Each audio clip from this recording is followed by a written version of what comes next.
للمتقين والصلاة والسلام على أشرف المخلوقين وآل كل والصحابة أجمعين أما بعد نحمده ونستعينه ونؤمن به ونتوكل عليه ونعوذ بالله من شرور أنفسنا ومن سيئات أعمالنا من يهده الله فلا مضل له ومن يضلله فلا هادي له ونشهد أن لا إله إلا الله وحده لا شريك له ونشهد أن سيدنا ومولانا محمدا صلى الله عليه وسلم عبده ورسوله أرسله بالهدى ودين الحق ليظهره على الدين كله ولو كره المشركون. بسم الله عظيم القدرة والشان بسم الله عظيم القدرة والشان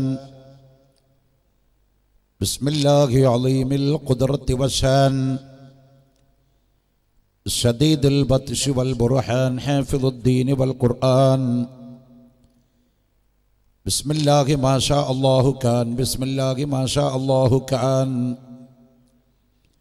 وما لم يشأ لم يكن لا حول ولا قوة إلا بالله العلي العظيم. إن أريد إلا الإصلاح ما استطعت وما توفيقي إلا بالله عليه توكلت وإليه أنيب.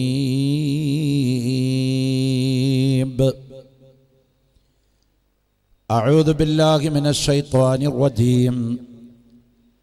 بسم الله الرحمن الرحيم.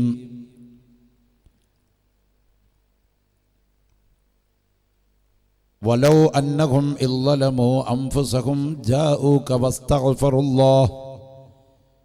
واستغفر لهم الرسول لوجدوا الله توابا رحيما.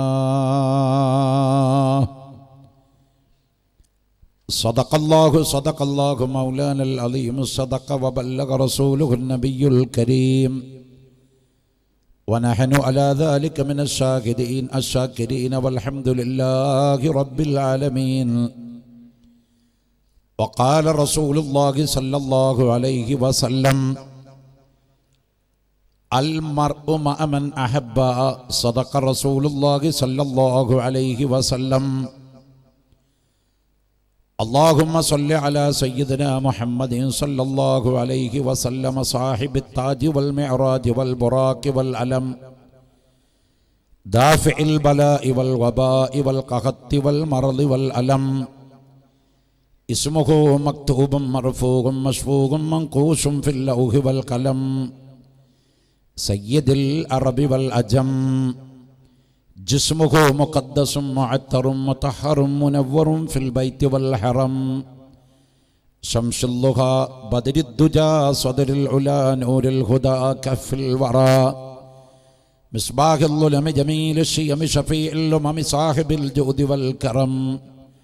والله عاصمه وجبريل خادمه والبراق مركبه والمعراج سفره والسدرة المنتقى مقامه وقاب قوسين مطلوبه والمطلوب مقصوده والمقصود موجوده.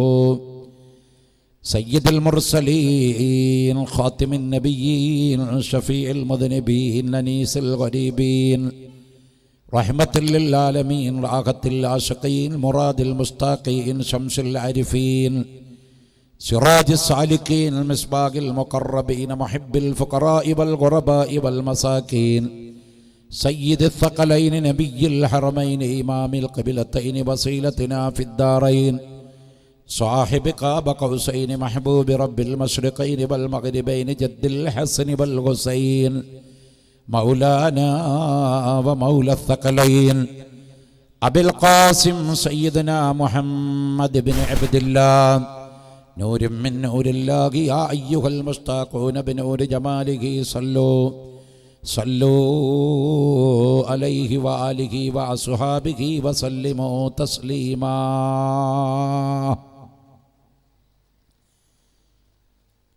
يا أكرم الكرماء على عتابكم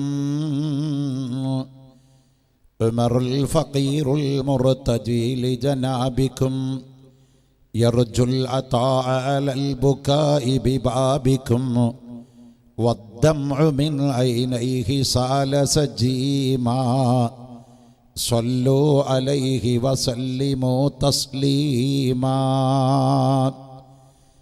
ما جف دمع سال من عينين لكنه يجري على الخدين من حب قلبي سيد الكونين حيا وميتا في التراب رميما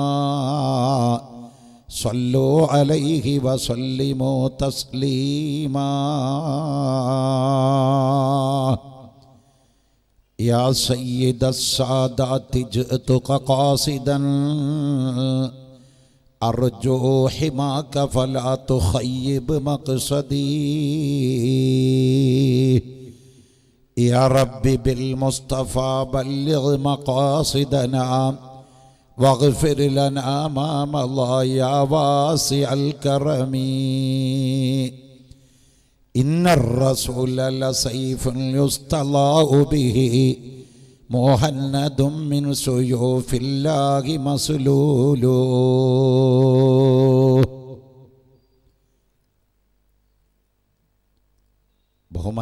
ബഹുമാന്യരായ സാദാത്യങ്ങളെ, അഭിവന്ദരായ ഉലമാക്കളെ, മുതഅല്ലിമീങ്ങളെ, പ്രിയപ്പെട്ട രക്ഷിതാക്കളെ, പ്രിയപ്പെട്ട സത്യവിശ്വാസികളെ, ഈ മഹത്തായ പരിപാടി ഓൺലൈനിലൂടെയും മറ്റ് വിദൂര ഭാഗങ്ങളിലും നിന്ന് ശ്രവിക്കുകയും ശ്രദ്ധിക്കുകയും ചെയ്യുന്ന നാനാവിധ ജനവിഭാഗങ്ങളിൽപ്പെട്ട മുഴുവൻ പ്രേക്ഷകരെ, അൽഹംദുലില്ലാ സുമ്മ അൽഹംദുലില്ലാഹി അലാ കുല്ലി ഹാലിൻ അൽഫ മറ വ ഇൻ തഅദ്ദു നിഅമത്തല്ലാഹി ലാ തുഹ്സുഹാ. എല്ലാ സ്തുതികളും അല്ലാഹു റബ്ബുൽ ഇസ്സത്തിന് മാത്രം അവകാശപ്പെട്ടതാണ്. അത് അവന് വേണ്ടി മാത്രം സമർപ്പിക്കപ്പെടുകയാണ്. ബഹുമാനമുള്ളവരെ,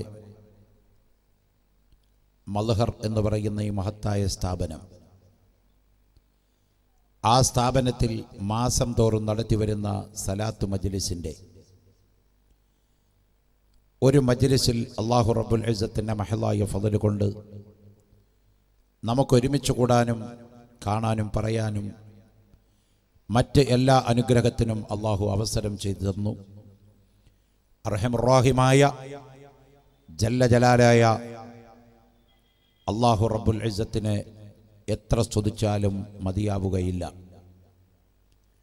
ഈ മൽഹർ എന്ന് പറയുന്ന സ്വപ്നഭൂമിയുടെ ബുദ്ധി കേന്ദ്രവും ഇതിൻ്റെ ബാനിയും ഇതിന് രൂപകൽപ്പന ചെയ്ത മഹാനുമായ സയ്യിദ് ഉമറുൽ ഫാറൂഖ് അൽ ബുഖാരി പൊസോട്ട് തങ്ങൾ എന്നറിയപ്പെടുന്ന നവറല്ലാഹു മർക്കദഹു വനഫഅന ബിബർകാതിഹി വബിഉലൂമിഹി ഫിദ്ദാറൈൻ മഹാനവർകളുടെ മഖബറ ഇതിൻ്റെ തൊട്ടടുത്ത് നിലകൊള്ളുന്നു. അള്ളാഹു അവിടുത്തെ ഖബറിലേക്ക് ഈ സലാത്തിൻ്റെ ബർക്കത്ത് കൊണ്ട് ദറജ ഉയർത്തിക്കൊടുക്കുമാറാവട്ടെ.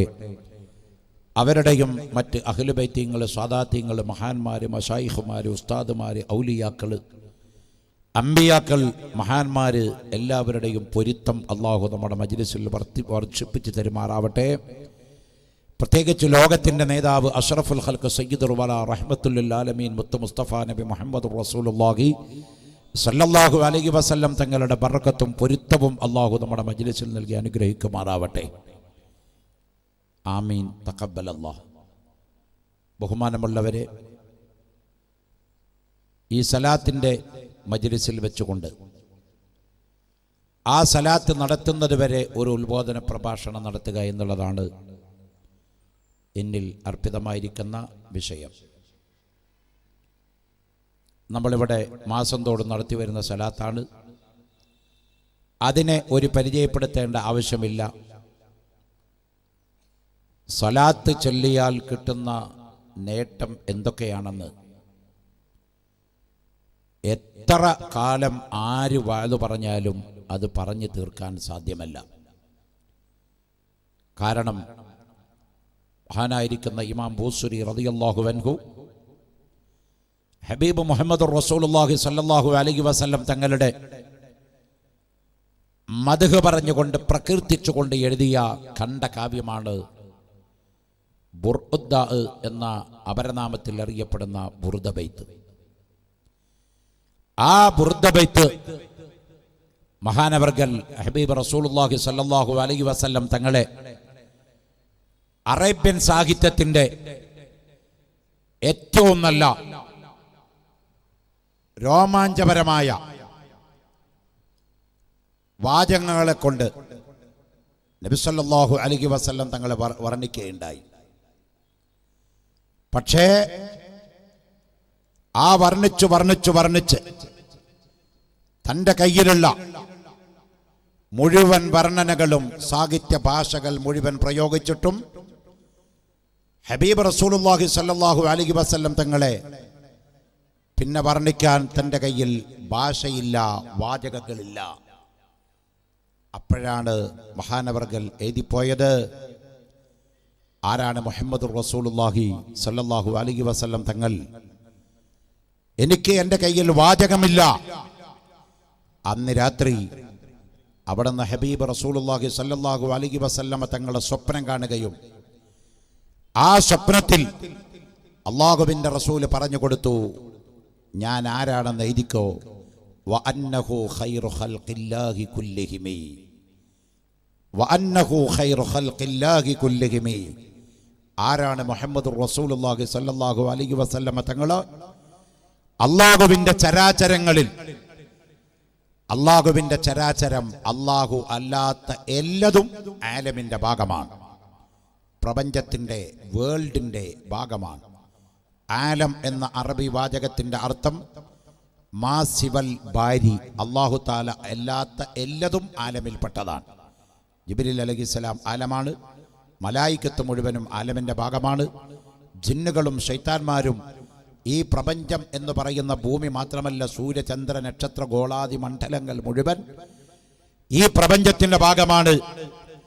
ആ പ്രപഞ്ചം മുഴുവൻ ഹബീബ് റസൂലുള്ളാഹി സ്വല്ലല്ലാഹു അലൈഹി വസല്ലം തങ്ങൾക്ക് വേണ്ടി അല്ലാഹു തആല സൃഷ്ടിക്കപ്പെട്ടതാണ്. അപ്പോൾ ആ റസൂലുള്ളാഹി സ്വല്ലല്ലാഹു അലൈഹി വസല്ലം തങ്ങളെ എത്ര പ്രകീർത്തിച്ചാലും എത്ര വർണ്ണിച്ചാലും ഖിയാമത്ത് നാൾ വരെ പറഞ്ഞു തീർക്കാൻ വയ്യാത്ത ഒരു മഹാനുഭാവന്റെ മദ്ഹാണ് നമ്മളിവിടെ ആ മാസങ്ങൾ സലാത്തിൻ്റെ മജ്‌ലിസിൽ ഉസ്താദുമാരെ കൊണ്ടുവന്ന് പ്രസംഗിപ്പിക്കുന്നത്. ഇന്ന് മദ്ഹറിൻ്റെ ഉമ്മറത്ത് ഒരുമിച്ച് കൂടിയ നമ്മുടെ സലാത്ത് മജ്‌ലിസിൽ വളരെ മർമ്മപ്രധാനമായ 1, 2, 3 വിഷയങ്ങളെ സംബന്ധിച്ച് ചെറിയ ഒരു സൂചന, ഒരു വിശദീകരണം നൽകാൻ ഈ ഉള്ളവൻ ആഗ്രഹിക്കുകയാണ്. സമകാലിക പ്രശ്നങ്ങളാണത്.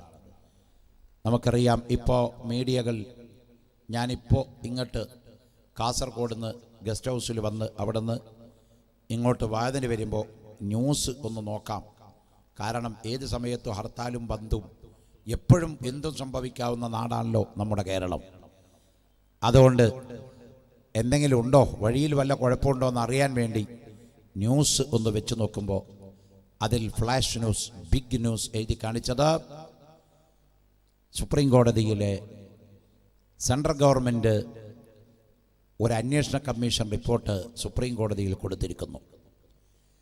ആ കൊടുത്ത റിപ്പോർട്ടിൻ്റെ അകത്ത് പറയപ്പെട്ടിരിക്കുന്നത്, 1, ഇനി മുസ്ലിം സ്ത്രീകളെ തലാക്ക് ചൊല്ലാൻ അനുവദിക്കില്ല. നോക്കണം, മുസ്ലിം സ്ത്രീകളെ തലാക്ക് ചൊല്ലാൻ അനുവദിക്കുന്ന പ്രശ്നമില്ല. ഇന്നാ ലില്ലാഹി വ ഇന്നാ ഇലൈഹി റാജിഊൻ. പരിശുദ്ധ ഇസ്ലാമിന് നേരെയുള്ള കടന്നുകയറ്റമല്ലേ അത്? തലാക്ക് എങ്ങനെ വേണം, എപ്പോൾ വേണം, തലാക്കിൻ്റെ നിയമവശങ്ങൾ എന്തൊക്കെയാണ്, എപ്പോഴാണ് തലാക്ക് ചെല്ലേണ്ടത്, തലാക്ക് എന്താണ്, അതൊക്കെ മറ്റൊരു ചർച്ച. പക്ഷെ ഒറ്റയടിക്ക് കേന്ദ്ര സർക്കാർ നിയോഗിക്കപ്പെട്ട ഒരു അന്വേഷണ ഏജൻസി സുപ്രീം കോടതിയിൽ റിപ്പോർട്ട് കൊടുക്കുന്നു, ഇനി മുസ്ലിങ്ങളെ തലാക്ക് അനുവദിക്കുന്ന പ്രശ്നമില്ല. കാലനില്ലാത്ത കാലം എന്ന് പറഞ്ഞൊരു പദ്യം ഞാനൊക്കെ സ്കൂളിൽ പഠിക്കുന്ന കാലത്തുണ്ടായിരുന്നു മലയാളത്തിൽ. കാലനില്ലാത്ത കാലം. ഹിന്ദു വിശ്വാസപ്രകാരം എല്ലാവരുടെയും റൂഹ് പിടിക്കുന്നത് കാലനാണ്. കാലന്റെ വാഹനം പോത്താണ്. പോത്തിന്റെ പുറത്ത് വന്നിട്ട് ഒരു വലിയ കമ്പക്കയർ എറിഞ്ഞിട്ടാണ് കാലൻ മനുഷ്യരുടെ ആത്മാക്കളെ പിടിക്കുന്നതെന്ന് ഐതിഹ്യം. അതിനെ സംബന്ധിച്ച് ഒരാൾ ഒരു കവിത എഴുതിയിരുന്നു. പണ്ടൊക്കെ അത് പുസ്തകത്തിൽ പഠിക്കാണ്ടായിരുന്നു. കാലനില്ലാത്ത കാലം എന്ന് പറഞ്ഞാൽ മരിക്കലില്ല, കാലൻ ലീവെടുത്തു. എല്ലാവരെയും റൂഹ് പിടിക്കുന്ന ആള് കാലനാണല്ലോ. കാലൻ ലീവെടുത്തപ്പോ പിന്നെ മരണമില്ല. അങ്ങനത്തെ ഒരു കാലമുണ്ടായതായി ഒരു ഐതിഹ്യ പദ്യം നിലനിൽക്കുന്നത് പോലെ ഇവിടെ തലാഖ് എന്ന് പറയുന്ന സാധനം ഇനി ചെല്ലാനേ പാടില്ല. കാര്യമായാലും കാരണക്കേടായാലും തലാഖ് അനുവദിക്കില്ല എന്ന് ഒരു ഏജൻസി ഇസ്ലാമിക പ്രമാണങ്ങളിൽ കടന്നുകയറ്റം നടത്തി സെൻട്രൽ ഗവൺമെന്റിന്റെ ഉത്തരവാദിത്തപ്പെട്ടവർ സുപ്രീം കോടതിയിൽ റിപ്പോർട്ട് കൊടുക്കുമ്പോൾ എന്താണ് തലാഖ്, എന്തിനു വേണ്ടിയാണ് തലാഖ്, ആരുടെ കയ്യിലാണ് തലാഖ്? അത് ഈ സമുദായം പഠിക്കണം, പഠിപ്പിക്കണം. നാം യുദ്ധത്തിന് പോകുകയോ സംഘർഷമുണ്ടാക്കുകയോ അല്ലാതെ പ്രകടനം നടത്താനോ സമരം ചെയ്യാനോ അല്ല ഇത്തരം കാര്യങ്ങളിൽ മെനക്കെടേണ്ടത്. പകരം പഠിപ്പിക്കുകയാണ് വേണ്ടത്. കാരണം ഇസ്ലാം മതം മുസ്ലിങ്ങൾക്ക് തന്നെ മനസ്സിലാക്കാൻ പറ്റാത്ത മതമാണ്. മുസ്ലിങ്ങൾക്ക് തന്നെ കൃത്യമായി മനസ്സിലാക്കാൻ പറ്റാത്ത മതമാണ് ഇസ്ലാം. കാരണം ഈ മതത്തിന്റെ സ്ഥാപകൻ മനുഷ്യരല്ല. ഈ മതത്തിന്റെ സ്ഥാപകൻ ചരാചരങ്ങൾ ആരുമല്ല. ലോകത്തിലുള്ള മുഴുവൻ മുസ്ലിങ്ങളും വിശ്വസിക്കുന്നു. ആരാണ് ഇസ്ലാം മതത്തിന്റെ സ്ഥാപകൻ? അർഹമുർ റഹീമായ അല്ലാഹു റബ്ബുൽ ആലമീനാണ്. മുഹമ്മദുർ റസൂലുള്ളാഹി സ്വല്ലല്ലാഹു അലൈഹി വസല്ലമ തങ്ങളെ സംബന്ധിച്ച് പരിശുദ്ധ ഖുർആൻ പരിചയപ്പെടുത്തുന്നത് ഇസ്ലാം മതത്തിന്റെ സ്ഥാപകനായിട്ടല്ല. ഖുർആൻ നോക്കിയാൽ കാണാം, മാ കാന മുഹമ്മദുൻ അബാ അഹദിൻ മിൻ റിജാലിക്കും വലാകിൻ റസൂലുള്ളാഹി വ ഖാതിമുൻ നബിയ്യീൻ. മുഹമ്മദുർ റസൂലുള്ളാഹി സ്വല്ലല്ലാഹു അലൈഹി വസല്ലമ തങ്ങള് നിങ്ങളുടെ ആരുടെയും പിതാവല്ല, രക്ഷിതാവല്ല, നിങ്ങളുടെ ലോക്കൽ ഗാർഡിയനല്ല. വലാകിൻ റസൂലുള്ളാഹി, മുഹമ്മദുർ റസൂലുള്ളാഹി അല്ലാഹുവിന്റെ പ്രവാചകരാണ്. കേവലം പ്രവാചകരല്ല. ആദം നബി മുതൽ ഈസാ നബി അലൈഹിസ്സലാം വരെ ലക്ഷക്കണക്കിന് പ്രവാചകന്മാർ കഴിഞ്ഞു പോയിട്ടുണ്ട്. അതുപോലത്തെ കേവലം ഒരു പ്രവാചകരല്ല മുഹമ്മദ് നബി സല്ലല്ലാഹു അലൈഹി വസല്ലമ തങ്ങള്. വഖാതിമുൻ നബിയ്യീൻ, പ്രവാചകന്മാർക്ക് സമാപനം കുറിക്കാൻ വേണ്ടി അല്ലാഹു തആല നിയോഗിച്ച അവസാനത്തെ പ്രവാചകനാണ് അഷ്റഫുൽ ഖൽഖ് മുഹമ്മദുർ റസൂലുള്ളാഹി സ്വല്ലല്ലാഹു അലൈഹി വസല്ലമ തങ്ങൾ. ഇസ്ലാം മതത്തിന്റെ സ്ഥാപകൻ ആരാണ്? ആദം നബിയല്ല, മൂസാ നബിയല്ല, ഈസാ നബിയല്ല, ഒരു പ്രവാചകനുമല്ല. ഖുർആൻ പറയുന്നു അല്ലാഹു റബ്ബുൽ ആലമീൻ. ആ അല്ലാഹു റബ്ബുൽ ആലമീന്റെ മതമാണ് ഇസ്ലാം. ആ ഇസ്ലാം മതത്തിന്റെ കാര്യങ്ങൾ അല്ലാഹുവിന്റെ ബുദ്ധിയാണ് ഇസ്ലാം. അല്ലാഹുവിന്റെ നിയമവ്യവസ്ഥയാണ് ഇസ്ലാം. അല്ലാഹുവിന്റെ ബുദ്ധിയെ മനുഷ്യന്റെ ബുദ്ധി കൊണ്ട് ചലഞ്ച് ചെയ്യുന്നതാണ് ഇസ്ലാമിന് നേരെയുള്ള വിമർശനങ്ങളുടെ മുഴുവൻ കാതലായ വശം. അല്ലാഹുവിന്റെ ബുദ്ധിയെ മനുഷ്യന്റെ ബുദ്ധി കൊണ്ട് ചലഞ്ച് ചെയ്യുന്നത് അഭികാമ്യമല്ല. അല്ലാഹുവിന്റെ ഹിക്മത്താണ് ഇസ്ലാം. അല്ലാഹുവിന്റെ ബുദ്ധിയാണ് ഇസ്ലാം. ഇപ്പൊ തന്നെ കണ്ടോ, നമ്മുടെ നാട്ടിൽ ഇപ്പോൾ വലിയ ലൈവായി നിൽക്കുന്ന രണ്ട് ചർച്ചാ വിഷയമാണ് ബഹുഭാര്യത്വം, ബഹുഭർത്തൃത്വം. രണ്ടിനും പ്രതിക്കൂട്ടിൽ നിർത്തുന്നത് ആരെയാണ്? ഹബീബുനാ വ സയ്യിദുനാ റഹ്മത്തുൽ ആലമീൻ മുത്ത് മുസ്തഫ നബി മുഹമ്മദുർ റസൂലുള്ളാഹി സല്ലല്ലാഹു അലൈഹി വസല്ലമ തങ്ങളെയാണ്. അല്ലാഹുവിന്റെ റസൂലിനെ പറ്റി എഴുതി 7ാമത്തെ വയസ്സിൽ ഒരു പാവപ്പെട്ട പെൺകുട്ടിയെ വിവാഹം കഴിച്ച് 53-54 വയസ്സുള്ളപ്പോ 7-ാമത്തെ വയസ്സിൽ ഒരു പെണ്ണിനെ വിവാഹം കഴിച്ച് തൻ്റെ ലൈംഗികാവശ്യത്തിന് വേണ്ടി, കാമപൂരണത്തിന് വേണ്ടി ഉപയോഗിക്കപ്പെട്ട പ്രവാചകനാണ് മുഹമ്മദ് നബി എന്ന് മലയാളത്തിന്റെ ഒരു പത്രത്തിന്റെ താളുകളിൽ വളച്ചുകെട്ടില്ലാതെ തിരിച്ചുകെട്ടില്ലാതെ ശുദ്ധമായ മലയാള ഭാഷയിൽ എഴുതി പിടിപ്പിക്കപ്പെട്ടു. പ്രിയപ്പെട്ടവരെ, ഞാൻ എഴുതിയവനെയോ എഴുതപ്പെട്ടവനെയോ ആക്ഷേപിക്കാനോ വിമർശിക്കാനോ അല്ല ഈ സദസ്സ് ഉപയോഗപ്പെടുത്തുന്നത്. അതിൻ്റെ കാര്യങ്ങൾ പറഞ്ഞ് ബോധ്യപ്പെടുത്തലാണ്. കാരണം വിവരമില്ലാത്തവരാണ്. അല്ലാഹുമ്മ ഗഫിർ ലിഖൗമി വഇന്നഹും ലാ യഅലമൂന ശൈആ. അതാണ് റസൂലുള്ളാഹി സ്വല്ലല്ലാഹു അലൈഹി വസല്ലമ തങ്ങൾ വിവരമില്ലാത്തവരോട് സ്വീകരിക്കാൻ പറഞ്ഞ മാനദണ്ഡം, ക്രൈറ്റീരിയ. അല്ലാഹുമ്മ ഗഫിർ ലിഖൗമി, പടച്ചവനെ ജനങ്ങൾ വിവരമില്ലാത്തവരാണ്, ഇവർക്ക് നീ പുറത്തു കൊടുക്കുക അല്ലാഹ്. വഇന്നഹും ലാ യഅലമൂന ശൈആ, ഇവർക്ക് ഒരക്ഷരം ഒരു ഹർഫും ഇസ്ലാമിനെ പറ്റി ഒന്നും അറിയാത്തവരാണ്, അതുകൊണ്ട് ഇവർക്ക് നീ പുറത്തു കൊടുക്കല്ല. അതാണ് അവർക്ക് അഡ്വാൻസായി നമുക്ക് പറയാനുള്ളത്. അള്ളാഹുവിൻ്റെ റസൂലിൻ്റെ വിവാഹ ജീവിതത്തിലേക്ക് കടന്നു നോക്കുമ്പോൾ പ്രിയപ്പെട്ടവരെ, എവിടെയാണതിൽ കറക്ഷൻ ഉള്ളത്? ഖദീജ ബീവിനെ റസൂലുള്ള കെട്ടുന്നത് എത്രാമത്തെ വയസ്സിലാണ്? 40-ാമത്തെ വയസ്സിൽ. നമുക്കൊക്കെ അറിയുന്ന കാര്യമാണ്. അന്ന് അള്ളാഹുവിൻ്റെ റസൂലിൻ്റെ പ്രായം എത്രയാ? 25 വയസ്സ്.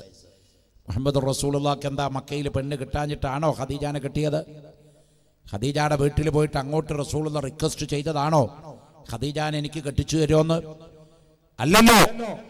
ഖുവൈലിദിന്റെ മകൾ ഖദീജ റളിയല്ലാഹു അൻഹ അറേബ്യയിലെ കുലീന കുടുംബത്തിൽപ്പെട്ട പെണ്ണായിരുന്നു. വലിയ കച്ചവടക്കാരത്തിയായിരുന്നു, വലിയ ബിസിനസ്സുകാരത്തിയായിരുന്നു. യമനിലേക്കും ഷാമിലേക്കും അള്ളാഹുവിന്റെ റസൂലിന്റെ നേതൃത്വത്തിൽ നടത്തിയ കച്ചവടത്തിൽ പെരുത്തി ലാഭം കിട്ടുകയും ആ യാത്രയിൽ മുഹമ്മദുർ റസൂലുള്ളാഹി സ്വല്ലല്ലാഹു അലൈഹി വസല്ലം തങ്ങളുടെ അമാനുഷികത ശരിക്ക് ബോധ്യപ്പെട്ടതുകൊണ്ട് ഖദീജ ജീവിതത്തിൽ പ്രതിജ്ഞയെടുത്തു, എന്റെ ജീവിതത്തിലേക്ക് രണ്ടാമത്തൊരു പുരുഷൻ കടന്നു വരുന്നുണ്ടെങ്കിൽ അത് മുഹമ്മദ് മാത്രമാവണം. മുഹമ്മദ് സാധാരണ മനുഷ്യനല്ല, ഭാവിയിൽ പ്രവാചകനാണ്, അള്ളാഹുവിന്റെ റസൂലാണ്, അന്ത്യപ്രവാചകനാണ്.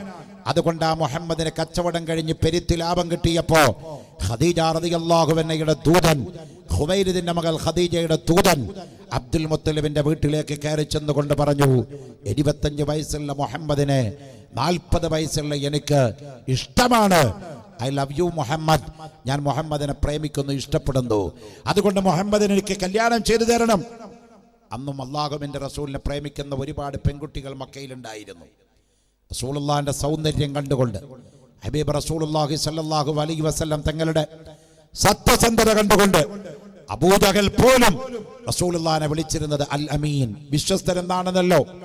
എത്രയോ പെണ്ണുങ്ങൾ മക്കയിലുണ്ടായിരുന്നു, എനിക്ക് മുഹമ്മദിനെ ഭർത്താവായി കിട്ടണം, എനിക്ക് മുഹമ്മദിന് ഇഷ്ടമാണ്. ആ റസൂലുള്ളാഹിന്റെ സ്വഭാവം, ആ റസൂലുള്ളാഹിന്റെ അൽ അമീന്റെ സ്വഭാവം, മുഖത്തിന്റെ ആ മാസ്മരികത, ആ ശരീരത്തിന്റെ പ്രത്യേകത, ഹഠാതാകർഷിക്കുന്ന വ്യക്തിത്വം, വ്യക്തി വൈഭവം, ഇതെല്ലാം കണ്ടുകൊണ്ട് അള്ളാഹുവിന്റെ റസൂലിനെ ആഗ്രഹിച്ചിരുന്ന മക്കക്കാരായ പെണ്ണുങ്ങളുണ്ടായിരുന്നു. അള്ളാഹുവിന്റെ റസൂൽ അവരൊക്കെ അവോയ്ഡ് ചെയ്തു. ഖദീജ റളിയല്ലാഹു അൻഹയുടെ പ്രപ്പോസൽ വന്നപ്പോ അള്ളാഹുവിന്റെ റസൂൽ അംഗീകരിച്ചു കൊടുത്തു. കാരണം ഖദീജ പിൽക്കാലത്ത് ഇസ്ലാമിന് ഗുണം ചെയ്യുമെന്ന് അള്ളാഹുവിന്റെ റസൂലിന് അറിയാമായിരുന്നു.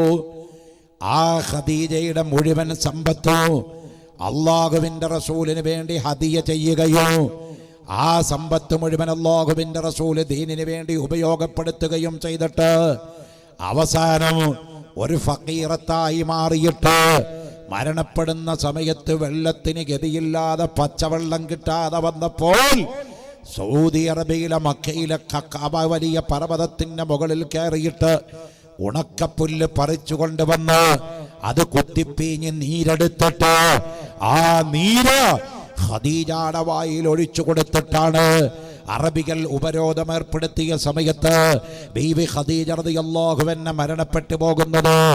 ആ ഖദീജ ബീവിയുടെ വഫാത്ത് വരെ അല്ലാഹുവിന്റെ റസൂൽ വേറൊരു ഭാര്യ ജീവിതത്തിലേക്ക് കടന്നു വന്നിട്ടില്ല.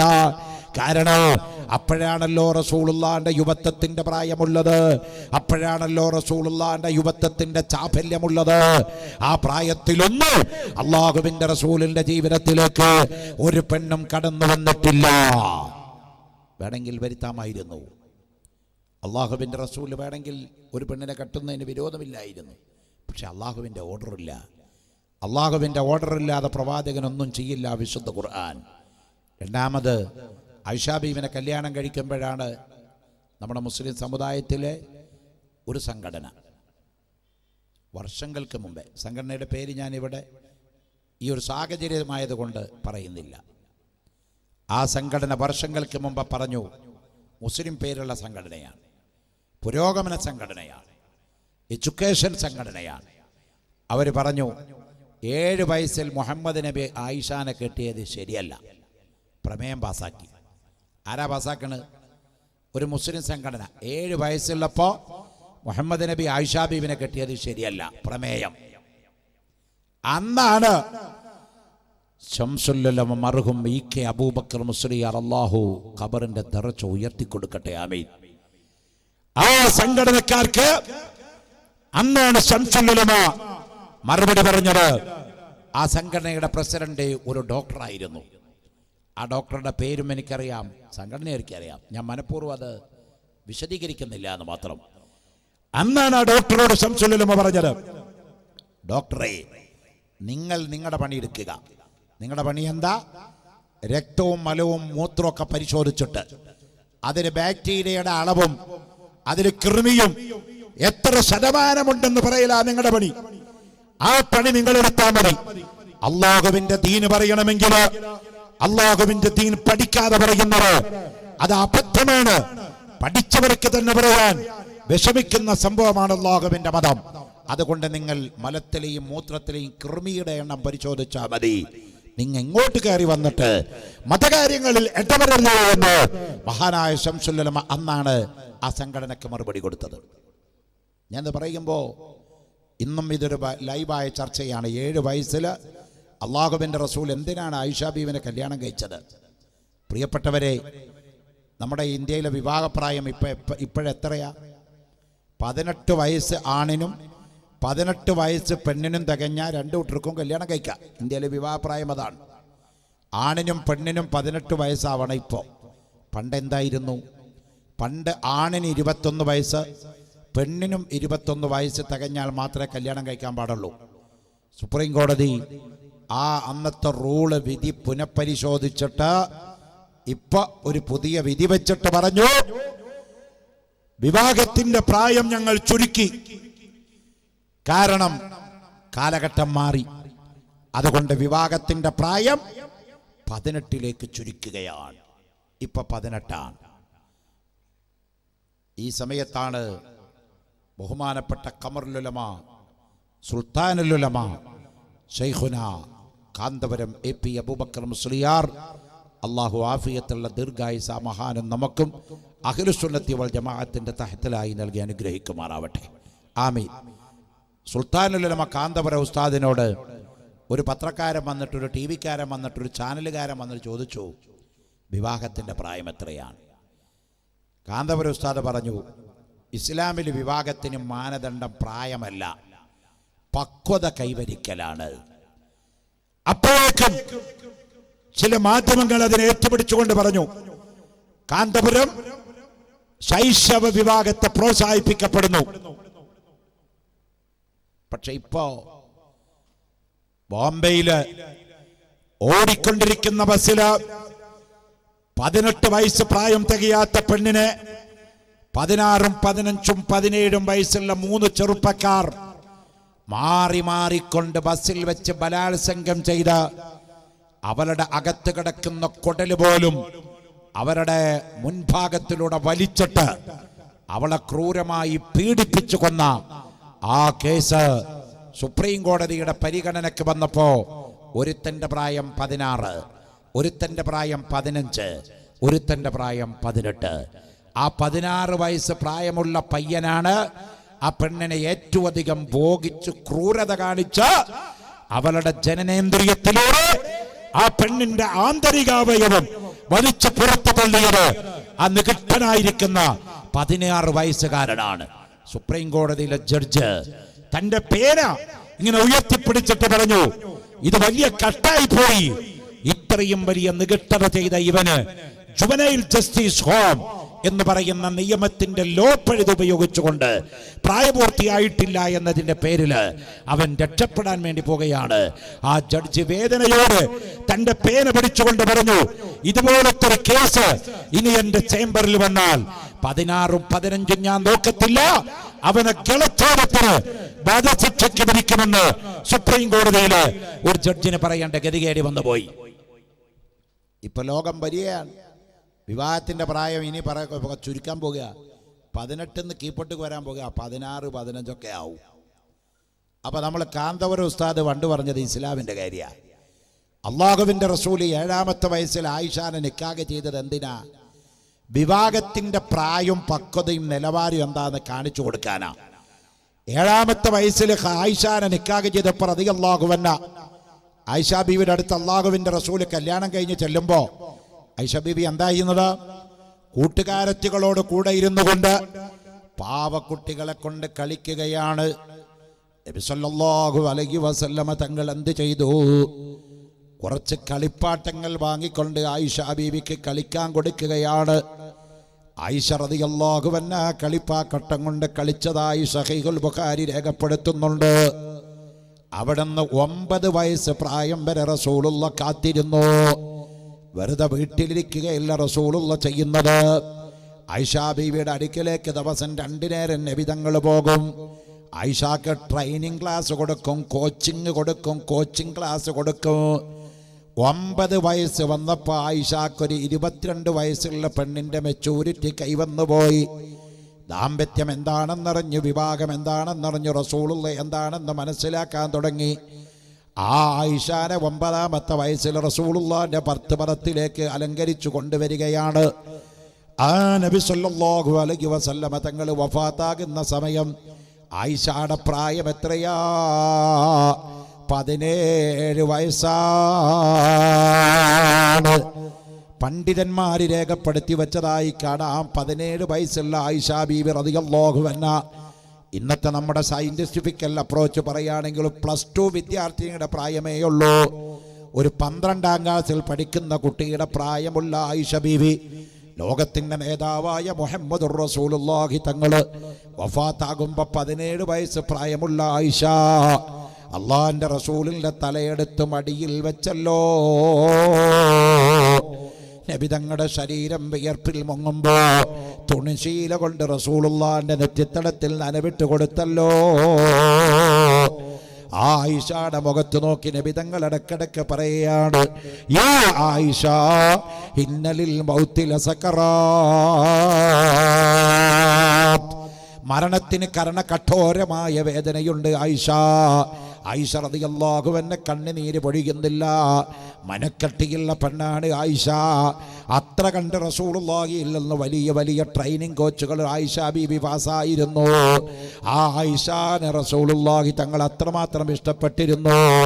അള്ളാഹുവിൻ്റെ റസൂലിനെ ഇഷ്ടപ്പെടുന്ന പലരും അവിടെയുണ്ട്. റസൂലുള്ള വഫാത്താകുമ്പോൾ ഏറ്റവും വലിയ മുഹിബ്ബായ അബൂബക്കറുൽ സിദ്ദീഖ്. ഇന്നാളൊരു മൗലവി വാട്സപ്പിൽ അദ്ദേഹത്തിൻ്റെ ഒരു പ്രഭാഷണം ഞാൻ കേട്ടു. ഒരു മൗലവിയുടെ, നമ്മുടെ കേരളത്തിലെ മൗലവിയാണ്. ആ മൗലവി പറയുന്നത് സ്വഹാബത്തിനെ തെറ്റിദ്ധരിപ്പിക്കുകയാണ് ഒരു സുന്നി മൗലവി. എന്താ ചെയ്യുന്നത്? അയാൾ പറയുന്നു സ്വഹാബത്തിൻ്റെ കൂട്ടത്തിൽ ഏറ്റവും വലിയ ആള്, ഏറ്റവും ഒന്നാമൻ അലി ഇബ്നു അബീ താലിബ് കറമല്ലാഹു വജ്ഹഹു തങ്ങളാണ്. അലിയാർക്ക് വലിയ പവറുണ്ട്. അന മദീനത്തുൽ ഇൽമി വ അലിയും ബാബുഹാ ഖാല റസൂലുള്ളാഹി. റസൂലുള്ള പറഞ്ഞിട്ടുണ്ട്, അഹ്ലു ബൈത്തിന്റെ ബാപ്പയാണ് അലി ഇബ്നു അബീ താലിബ് റളിയല്ലാഹു അൻഹു. അതൊക്കെ ശരിയാണ്, റസൂലുള്ളാഹിന്റെ കുടുംബമാണ്. പക്ഷെ അതൊക്കെ ആണെങ്കിൽ പോലും അള്ളാഹുവിൻ്റെ റസൂൽ ഒരു പാറ്റേൺ ഇവിടെ കാണിച്ചു തന്നു. എൻ്റെ ശേഷം ആരാണ് അടുത്ത അവകാശി? റസൂലുള്ളാഹി സ്വല്ലല്ലാഹു അലൈഹി വസല്ലം തങ്ങളുടെ മരണം ഹാദറായ സമയത്ത് മദീനത്തെ പള്ളിയിൽ പോയി നിസ്കരിക്കാൻ അള്ളാഹുവിന്റെ റസൂലിനെ വഹിക്കാതെ വന്നപ്പോൾ സ്വല്ലല്ലാഹു അലൈഹി വസല്ലം തങ്ങൾ സിദ്ദീഖുൽ അക്ബർ റളിയല്ലാഹു അൻഹുവിനെ വിളിച്ചുകൊണ്ട് പറയുകയാണ്, സിദ്ദീഖേ, നീ മദീനയിലെ പള്ളിയിൽ പോയി ഇമാമ് നിൽക്കണം കേട്ടോ. സല്ലല്ലാഹു അലൈഹി വസല്ലമ തങ്ങൾ നിസ്കരിക്കുന്ന സ്ഥലത്ത് പോയി ജമാഅത്തിന് ഇമാമ നിൽക്കാൻ സിദ്ദീഖ് റളിയല്ലാഹു അൻഹുവിനെയാണ് റസൂലുള്ളാഹി ഹയാത്ത് കാലത്ത് ചുമതലപ്പെടുത്തിയത്. ഒന്നാമൻ അബൂബക്കറാണെന്ന് ഖാല റസൂലുള്ളാഹി. അവ്വലു മൻ ആമന ബി അബൂബക്കർ, അവ്വലു മൻ സദ്ദഖനി അബൂബക്കർ, അവ്വലു മൻ സവ്വജനി അബൂബക്കർ, അബൂബക്കറും ഫിൽ ജന്നാ. ആ സിദ്ദീഖ് റളിയല്ലാഹു അൻഹു എല്ലാത്തിലും ഒന്നാമനാണ്. അതേ, ആ സിദ്ദീഖുൽ അക്ബറാണ്. സഹാബത്തിൽ റസൂലുള്ള കഴിഞ്ഞാൽ അടുത്ത സ്ഥാനത്ത് നിൽക്കുന്ന സ്വഹാബത്തിൽ ഒന്നാമൻ സിദ്ദീഖുൽ അക്ബറാണ്. സ്വഹാബത്തിനൊക്കെ വലിയ വലിയ പവറുള്ളവരാണ്. ഒരാൾക്കില്ലാത്ത പവർ മറ്റുള്ളവർക്കുണ്ട്. മറ്റു പലർക്കും വ്യത്യസ്തമായ കഴിവുകളും ദറജകളും പവറുകളുമുണ്ട്. എന്നാൽ റസൂലുള്ള കൊടുത്ത പാറ്റേണിൽ ഒന്നാമത്തെ ആളാരാണ്? അബൂബക്കർ സിദ്ദീഖ് റളിയല്ലാഹു അൻഹു. രണ്ടാമത്താല് ഉമർ ഇബ്നു ഖത്താബാണ്. മൂന്നാമത്താല് ഉസ്മാൻ ഇബ്നു അഫ്ഫാനാണ്. നാലാമത്താല് അലി ഇബ്നു അബീ ത്വാലിബ് റളിയല്ലാഹു അൻഹുവാണ്. അതുകൊണ്ട് സ്വഹാബത്തിന്റെ ഇടയിൽ വൈരുദ്ധ്യമുണ്ടെന്ന് കാണിക്കാൻ, അഭിപ്രായ വ്യത്യാസമുണ്ടെന്ന് വരുത്താൻ ചില കുബുദ്ധികളെ അടർത്തിയെടുത്തുകൊണ്ട് ചില ഹദീസുകൾ ഉദ്ധരിച്ചുകൊണ്ട് സ്വഹാബത്തിനെ മോശപ്പെടുത്തുന്ന ഏർപ്പാടുകൾ സുന്നത്ത് ജമാഅത്തിന്റെ മുസ്ലിം ചെറുപ്പക്കാര് പെട്ടുപോകരുത് സഹോദരന്മാരെ. ഞാനൊന്ന് ഓർമ്മിപ്പിക്കാൻ വേണ്ടി പറഞ്ഞതാണ്. കാരണം ആയിഷ റളിയല്ലാഹു അൻഹ റസൂലുള്ളാഹിയുടെ ശരീരം അടിയിൽ കിടത്തിക്കൊണ്ട് മൗത്താക്കുന്ന പെണ്ണാ. ആ സമയത്ത് സിദ്ദീഖുൽ അക്ബറിനെ പിടിക്കാൻ പറ്റുന്നില്ല, പിടിച്ചു നിൽക്കാൻ പറ്റുന്നില്ല. സിദ്ദീഖുൽ അക്ബർ നിലവിളിക്കുകയാണ്. ബഹുമാനപ്പെട്ട അലിയാര് കരയുകയാണ്, ഫാത്തിമ ബീവി കരയുകയാണ്, ഹസൻ ഹുസൈന് കരയുകയാണ്. എല്ലാവരും കരയുമ്പോ 17 വയസ്സ് മാത്രം പ്രായമുള്ള ആയിഷ ബീവി അല്ലാഹുവിന്റെ റസൂലിന്റെ ബർക്കത്തുള്ള ശരീരം അടിയിൽ കിടത്തിക്കൊണ്ട് നബി തങ്ങളുടെ കണ്ണടക്കുന്നല്ലോ, നബി തങ്ങളുടെ കാല് നിവർത്തി വെച്ചു കൊടുക്കുന്നല്ലോ, നബി തങ്ങളുടെ ശരീരം തടവിക്കൊടുക്കുന്നല്ലോ. ഇത്രയേ മനക്കട്ടിയുള്ള പെണ്ണ് ആയിഷ അല്ലാതെ ലോകത്തുണ്ട്.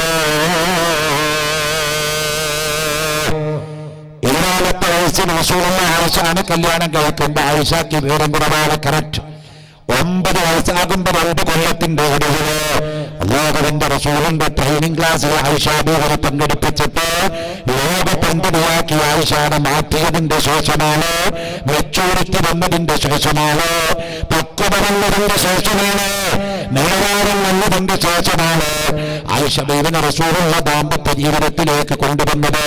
ഈ കാര്യം മനസ്സിലാക്കാതെ മുഹമ്മദ് നബി 6ാമത്തെ വയസ്സിൽ പെണ്ണ് കെട്ടിക്കൊണ്ട് വിചാരശമനം വരുത്തുന്ന ജീവിയാണെന്ന് എഴുതിത്തവരോട് ഭേദം പറയട്ടെ. ആയിഷ ബീവിയോട് ചോദിക്കുക, റസൂലുള്ളാഹിന്റെ സെക്സ് എന്തായിരുന്നു? വരച്ചു വെച്ചിട്ടുണ്ട് സ്വഹാബത്ത്. ആയിഷ ബീവി പറയാൻ നബി സല്ലല്ലാഹു അലൈഹി വസല്ലമ തങ്ങളെങ്ങാണ് എത്രയോ ലൈംഗിക ബന്ധം നടത്തിയിട്ടുണ്ട്. ബുഖാരി നോക്കിയേക്കാണ്. ഒരിക്കൽ റസൂലുള്ളാഹിയും ഞാനും തമ്മിൽ ബന്ധപ്പെട്ടിട്ട് ആയിഷ ബീവി പറയാണ്, റസൂലുള്ള ജനാലത്ത് കുളിച്ചിട്ട് മദീനത്തെ പള്ളിയിലേക്ക് ജമാഅത്തിന് നിസ്കാരത്തിന് പോകുമ്പോ നബി തങ്ങളുടെ വസ്ത്രത്തിൽ മനിയിന്റെ ബീജത്തിന്റെ അംശമുണ്ടായിരുന്നു. അത് കഴുകാതെ നബി സല്ലല്ലാഹു അലൈഹി വസല്ലമ തങ്ങൾ നിസ്കരിക്കാൻ പോകുന്നു. ഞാനത് ചൂണ്ടിക്കാണിച്ചു കൊടുത്തു. അല്ലാഹുവിന്റെ റസൂല് പറഞ്ഞു, മനിയ്യ് നജസല്ല ആയിഷ, അത് പുറപ്പെട്ടാൽ കുളി വാജിബാണ്, നിർബന്ധമാണ്, പക്ഷേ ബീജം നജസല്ല എന്ന് പറഞ്ഞ ആയിഷ റളിയല്ലാഹു അൻഹ വിശദീകരിക്കുകയാണ്. ശരീരത്തിൽ പുരണ്ടു പോയ മനിയ്, കട്ടപ്പിടിച്ച ബീജം നബി തങ്ങളുടെ നഖം കൊണ്ട് അത് ചുരണ്ടിക്കളഞ്ഞിട്ട് ആ തുണി കഴുകാതെ അല്ലാഹുവിന്റെ റസൂൽ നിസ്കരിക്കാൻ പോയി എന്ന് ഇസ്ലാമിക സെക്സ് വളരെ വിശദമായി രേഖപ്പെടുത്തി വെച്ച മഹദിയാണ് ആയിഷ ബീവി. പറയാൻ മടി കാണിച്ചില്ല. പക്ഷേ ആയിഷ ബീബി പറയുകയാണ്, ആ റസൂലുള്ളാഹി സല്ലല്ലാഹു അലൈഹി വസല്ലമ തങ്ങള് ഒരിക്കൽ പോലും എൻ്റെ നഗ്നത കണ്ടിട്ടില്ല. ഞാനോ റസൂലുള്ളാഹിന്റെ നഗ്നത കണ്ടിട്ടില്ല. ഒരു ഭാര്യക്കൊരു ഭർത്താവിൻ്റെ എന്തും കാണാ, ഒരു ഭർത്താവിനൊരു ഭാര്യയുടെ എന്തും കാണാ. ഹുന്ന ലിബാസുല്ലക്കും വഅൻതും ലിബാസുല്ലഹുന്ന എന്നല്ല ഖുർആൻ പറഞ്ഞത്. ഭാര്യ ഭർത്താവിൻ്റെ വസ്ത്രവും ഭർത്താവ് ഭാര്യയുടെ വസ്ത്രവുമാണ്. അതിൻ്റെ ഇടയിൽ മറ വേണ്ടതില്ല എന്നല്ലേ ഖുർആനിൻ്റെ പ്രയോഗം. എന്നിട്ട് ആയിഷ ബീബി പറയാണ്, ലോകത്തില് ഏറ്റവും വലിയ നാണമുള്ള വ്യക്തി ഹബീബ് മുഹമ്മദുർ റസൂലുള്ളാഹി തങ്ങളാണ്. നബി തങ്ങളോളം നാണമുള്ള ഒരാള് ഞാൻ ജീവിതത്തിൽ കണ്ടിട്ടില്ല. ആരാ രേഖപ്പെടുത്തുന്നത്? ബീബി ആയിഷ റളിയല്ലാഹു അൻഹാ. പഠിക്കണം നമ്മള് ബഹുഭാര്യത്വം. ഇസ്ലാമില് അങ്ങനെ ഒരു ഓപ്ഷൻ ഉണ്ട്, ബഹുഭാര്യത്വം. പക്ഷെ സാധാരണഗതിയിൽ നമുക്കൊരു ചോദ്യം ചോദിക്കാം, ഒരു ആവറേജ് മുസ്ലിമിന് എത്ര പെണ്ണ് കെട്ടാ മോനെ? ഒരു മുസ്ലിമിന് എത്ര പെണ്ണ് കെട്ടാ? നമ്മൾ ചോദിച്ചപ്പോൾ എല്ലാവരും പറയും 4 4 4 4 അല്ലേ? അവിടെയാണ് ഈ കുഴപ്പം. നമ്മളിപ്പോൾ എത്ര പെണ്ണ് കെട്ടാന്ന് ഈ സദസ്സിലൊരു ചോദ്യം ചോദിച്ചാൽ 90% ആൾക്കാരും പറയും, അല്ലെങ്കിൽ 75% പറയും 4 പെണ്ണ് കെട്ടാ. That's a wrong message. തെറ്റായ ഉത്തരമാണത്. ഖുർആനിലോ ഹദീസിലോ എവിടെങ്കിലും നിങ്ങൾ 4 പെണ്ണ് കെട്ടു എന്ന് പറഞ്ഞിട്ടില്ല. അവിടെയാണ് ഈ കുഴപ്പം. ഞാനതാ പറഞ്ഞത്, ഇസ്ലാമിനെ മനസ്സിലാക്കുന്നിടത്ത് മനുഷ്യന്റെ നൈമിഷികമായ ചെറിയ 2 രൂപ 50 പൈസയുടെ സോഫ്റ്റ്വെയർ കൊണ്ട് അള്ളാഹുവാകുന്ന തമ്പുരാനെ അളക്കാൻ മെനക്കെടരുത്. അവിടെയാണ് ഈ ബുദ്ധിജീവികൾക്കൊക്കെ പറ്റിയ അബദ്ധം. അവർക്ക് ബുദ്ധിജീവിയുള്ളൂ, ബുദ്ധിയില്ല. ബുദ്ധിയൊക്കെ ജീവിയായി പോയി, ബുദ്ധിയില്ല. കേട്ടോ മോനെ, ഇസ്ലാമിൽ ഒരു പെണ്ണ് കെട്ടാനേ നിയമമുള്ളൂ. മനസ്സിലാക്കിക്കൊള്ളണം. ഒറ്റ പെണ്ണ് ഇസ്ലാം പറഞ്ഞു. അതുകൊണ്ടല്ലേ ആയത്ത് എങ്ങനെ തുടങ്ങിയത്? ഫൻകിഹു മാ താബലക്കും മിനൻ നിസാഇ മസ്ന വസുലാസ് വറുബാ വഇൻ ഖിഫ്തും അല്ലാ തഅദലു ഫവാഹിദ. ഇതാണ് ബഹുഭാര്യത്വത്തിന്റെ ആയത്ത്. ഖുർആൻ പറയുന്നത് ഫൻകിഹു മാ താബലക്കും മിനൻ നിസാ, സ്ത്രീകളിൽ നിന്ന് നിങ്ങൾക്ക് വിവാഹം കഴിക്കാം. മസ്ന രണ്ടാമത്തത്, വസുലാസ് മൂന്നാമത്തത്, വറുബാ 4. 2 3 4. ഒന്ന് എവിടെ പോയി? ഒന്ന് എന്തുകൊണ്ട് പറഞ്ഞില്ല? ഇത് കല്യാണം കഴിക്കേണ്ട കാര്യമല്ല ഈ പറഞ്ഞത്. ഖുർആനിൽ ഈ പറഞ്ഞത് ഒരു നിയമമാണ്. ഖുർആൻ ലോകാവസാനം വരെയില്ല എല്ലാ ആളുകൾക്കുമുള്ള നിയമം പറഞ്ഞ ഗ്രന്ഥമാണ്. അതിലിനി ഒരു അമെൻമെന്റ് കൊണ്ടുവരാൻ പാടില്ല, അതിലൊരു ക്ലാരിഫിക്കേഷൻ പാടില്ല. എല്ലാ അമെൻമെന്റുകളും എല്ലാ ക്ലാരിഫിക്കേഷനും പഴുതടച്ചുകൊണ്ടാണ് അള്ളാഹുവിന്റെ ഖുർആൻ അള്ളാഹു ഇറക്കിയിരിക്കുന്നത്. അതുകൊണ്ട് തന്നെ എക്സ്പ്ലാനേഷൻ വേണ്ട, അതിനൊരു അമെൻമെന്റ് വേണ്ട, അതിനൊരു ക്ലാരിഫിക്കേഷൻ വേണ്ട. അതുകൊണ്ടാണ് ഖുർആനിൽ 2 3 4 എന്ന് പറയാനുള്ള കാരണം എന്താണ്? ഒരു പ്രത്യേക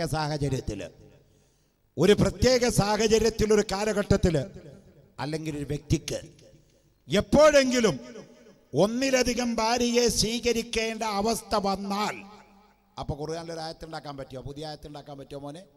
പറ്റില്ല. പുതിയതൊരായത്ത് ഇപ്പൊ ഖുർആനിൽ നമുക്ക് ഉണ്ടാക്കാൻ പാടില്ലല്ലോ, നടക്കൂല്ലല്ലോ. അപ്പൊ അതുകൊണ്ട് അതിന് ഖുർആൻ നേരത്തെ പറഞ്ഞു വെച്ചു. അങ്ങനെ ഒരു കാലഘട്ടം ലോകത്ത് വരികയാണെങ്കിൽ 2.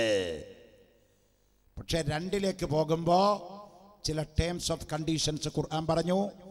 ഒന്നാമത്തെ ഭാര്യയും രണ്ടാമത്തെ ഭാര്യയും തമ്മിൽ ശാരീരികമായി സാമ്പത്തികമായി ഈക്വലൈസേഷൻ പാലിക്കാൻ, തുല്യത പാലിക്കാൻ നിനക്ക് കഴിയുമെങ്കിൽ മാത്രമേ രണ്ടാമത് കെട്ടാൻ പാടുള്ളൂ.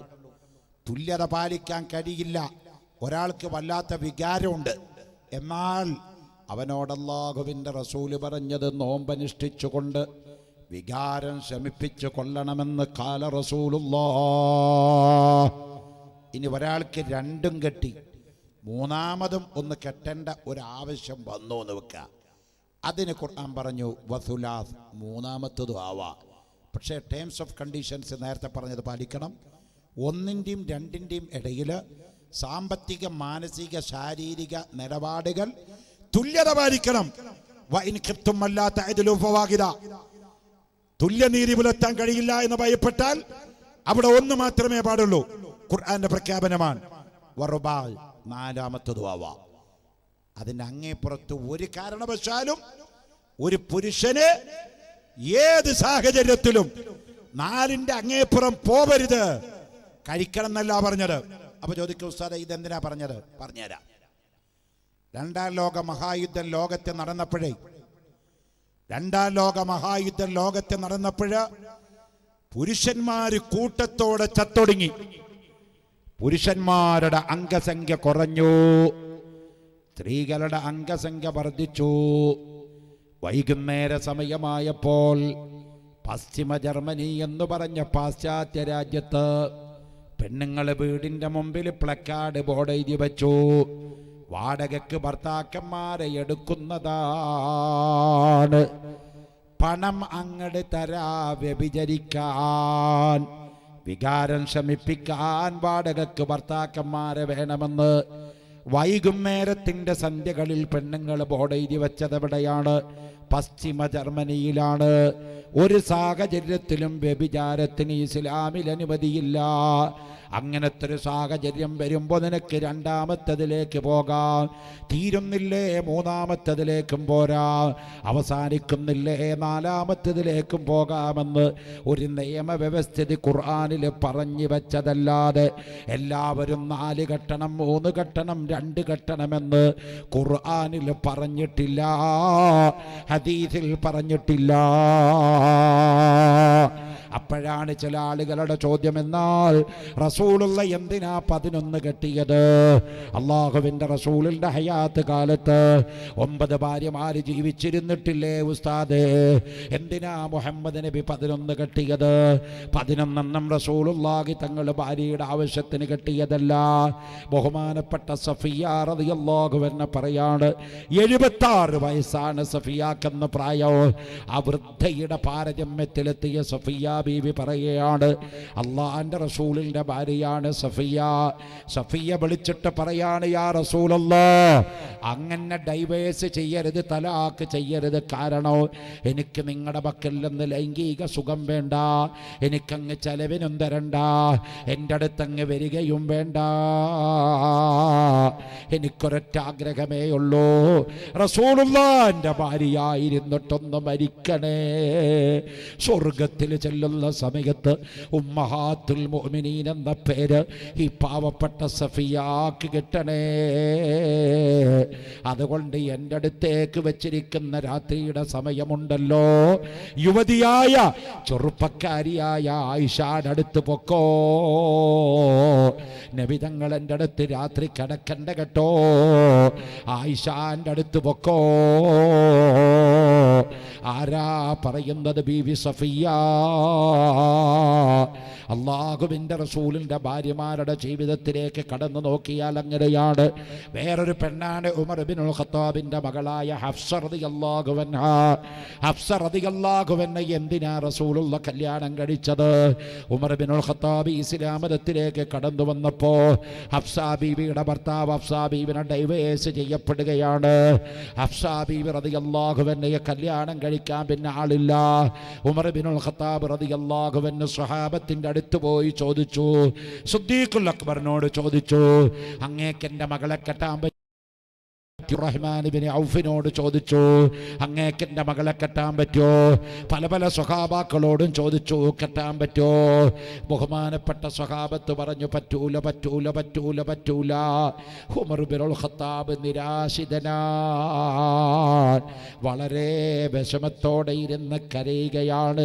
അള്ളാന്റെ റസൂല് കാണുകയാണ്, ഉമറേ എന്തിനാ കരയുന്നത്? ഉമർ ഇബ്നുൽ ഖത്താബ് പറഞ്ഞു, എൻ്റെ മകൾ ഹഫ്സ നോക്കാൻ ആളില്ലല്ലോ നബിയേ, ഞാനെങ്ങാനും മരിച്ചു പോയാൽ എൻ്റെ മകള് ഹഫ്സ നിരാലംബയാവില്ലേ?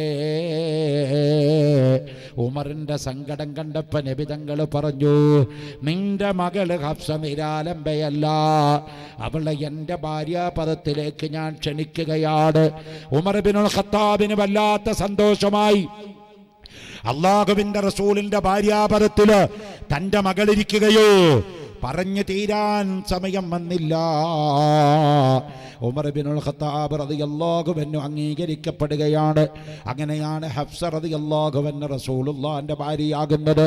നബി സല്ലല്ലാഹു അലൈഹി വസല്ലമ തങ്ങളുടെ ഭാര്യമാരുടെ ലിസ്റ്റ് പരിശോധിച്ചു നോക്കിയാൽ ഈ നിലക്കാണ് ഭാര്യമാരൊക്കെ വന്നിരിക്കുന്നത്.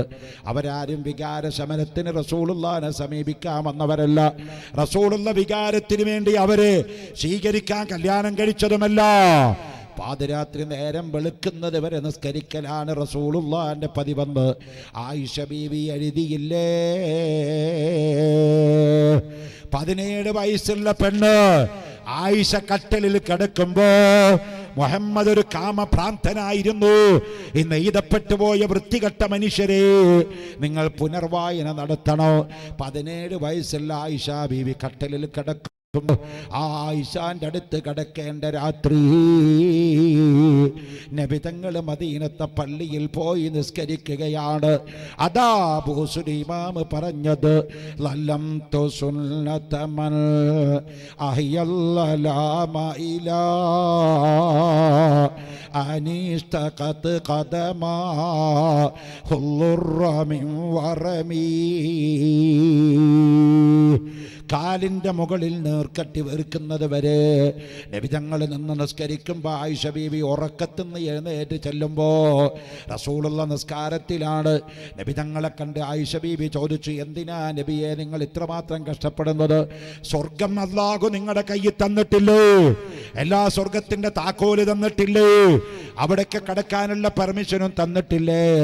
പിന്നെന്തിനാ നിങ്ങൾ കഷ്ടപ്പെടുന്നത്? അല്ലാഹുവിൻ്റെ റസൂൽ അതിന് പറഞ്ഞ മറുപടി, ആയിഷ, ഞാൻ സ്വർഗം കിട്ടാനല്ല നിസ്കരിക്കുന്നത്, നരകത്തുനിന്ന് ഒഴിവാകാനുമല്ല നിസ്കരിക്കുന്നത്. അഫലകൂനു അബ്ദൻ ശകൂറാ, ഞാൻ എൻ്റെ റബ്ബിനോട് നന്ദി ചെയ്യേണ്ട അടിമയാവണ്ടേ. അല്ലാഹു തആല എനിക്ക് തന്ന അനുഗ്രഹത്തിന് ഞാൻ നന്ദി പറയണ്ടേ. ഈ കണ്ണ് തന്ന തമ്പുരാന്, ഈ കാത് തന്ന തമ്പുരാന്, ഈ ബുദ്ധി തന്ന തമ്പുരാന്, ഈ ആരോഗ്യം തന്ന തമ്പുരാന്, ഈ സൗന്ദര്യം തന്ന തമ്പുരാന് ഞാനൊരു നന്ദി പറയണ്ടേ ആയിഷ? അതിനു വേണ്ടി ഞാൻ നിസ്കരിക്കുകയാണെന്ന് റഹ്മത്തുൽ ആലമീനായ നബി മുഹമ്മദുർ റസൂലുള്ളാഹി തങ്ങളുടെ ജീവിതം അതായിരുന്നു എന്ന് ആയിഷ ബീവി റളിയല്ലാഹു അൻഹ രേഖപ്പെടുത്തുകയാണ്.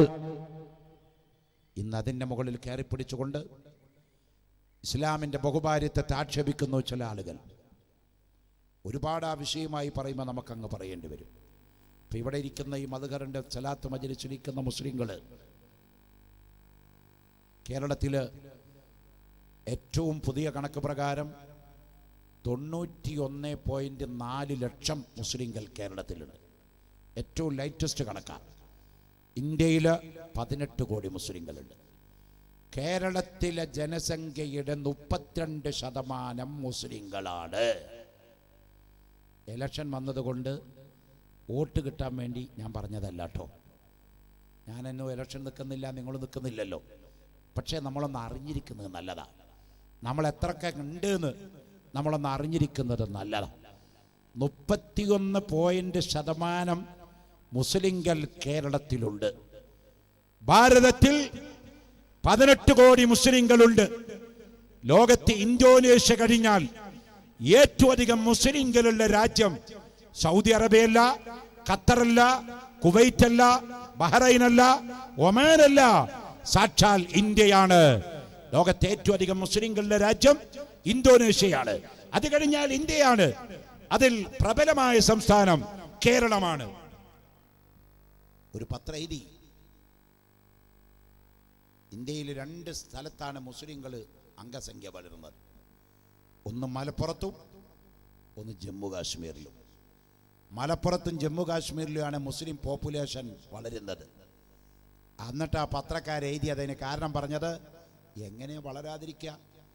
ഓരോ രാജ്യന്മാരും തങ്ങന്മാരും പോണോടത്ത് മുഴുവൻ പെണ്ണിട്ടുക.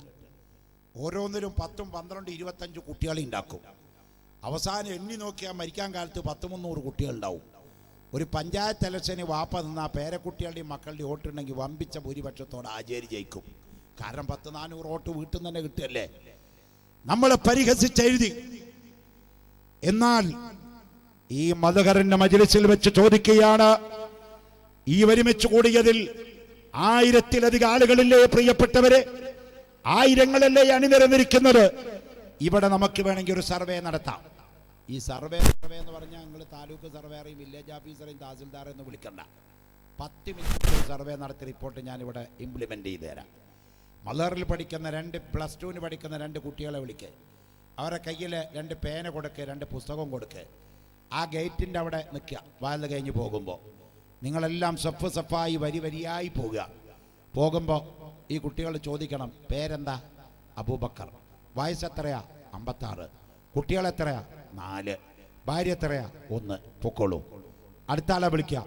ഇങ്ങനെ കൂടിയ ഒരു 10, 4000, 5000 ആൾക്കാരെ സർവേ ചെയ്യാൻ വേണ്ടി വന്നവരെ 1.5-2 മണിക്കൂർ ടൈം കൊണ്ട് എടുത്തു നോക്കിയാൽ വെല്ലുവിളിയോടെ തന്നെ പറയാൻ ആഗ്രഹിക്കുകയാണ്, ഈ സദസ്സില് 1% കൂടുതൽ, 1-ലധികം ഭാര്യമാരെ സ്വീകരിച്ചവർ 1% കൂടുതൽ മുസ്ലിങ്ങളിൽ ഇല്ല. നേരെ മറിച്ച്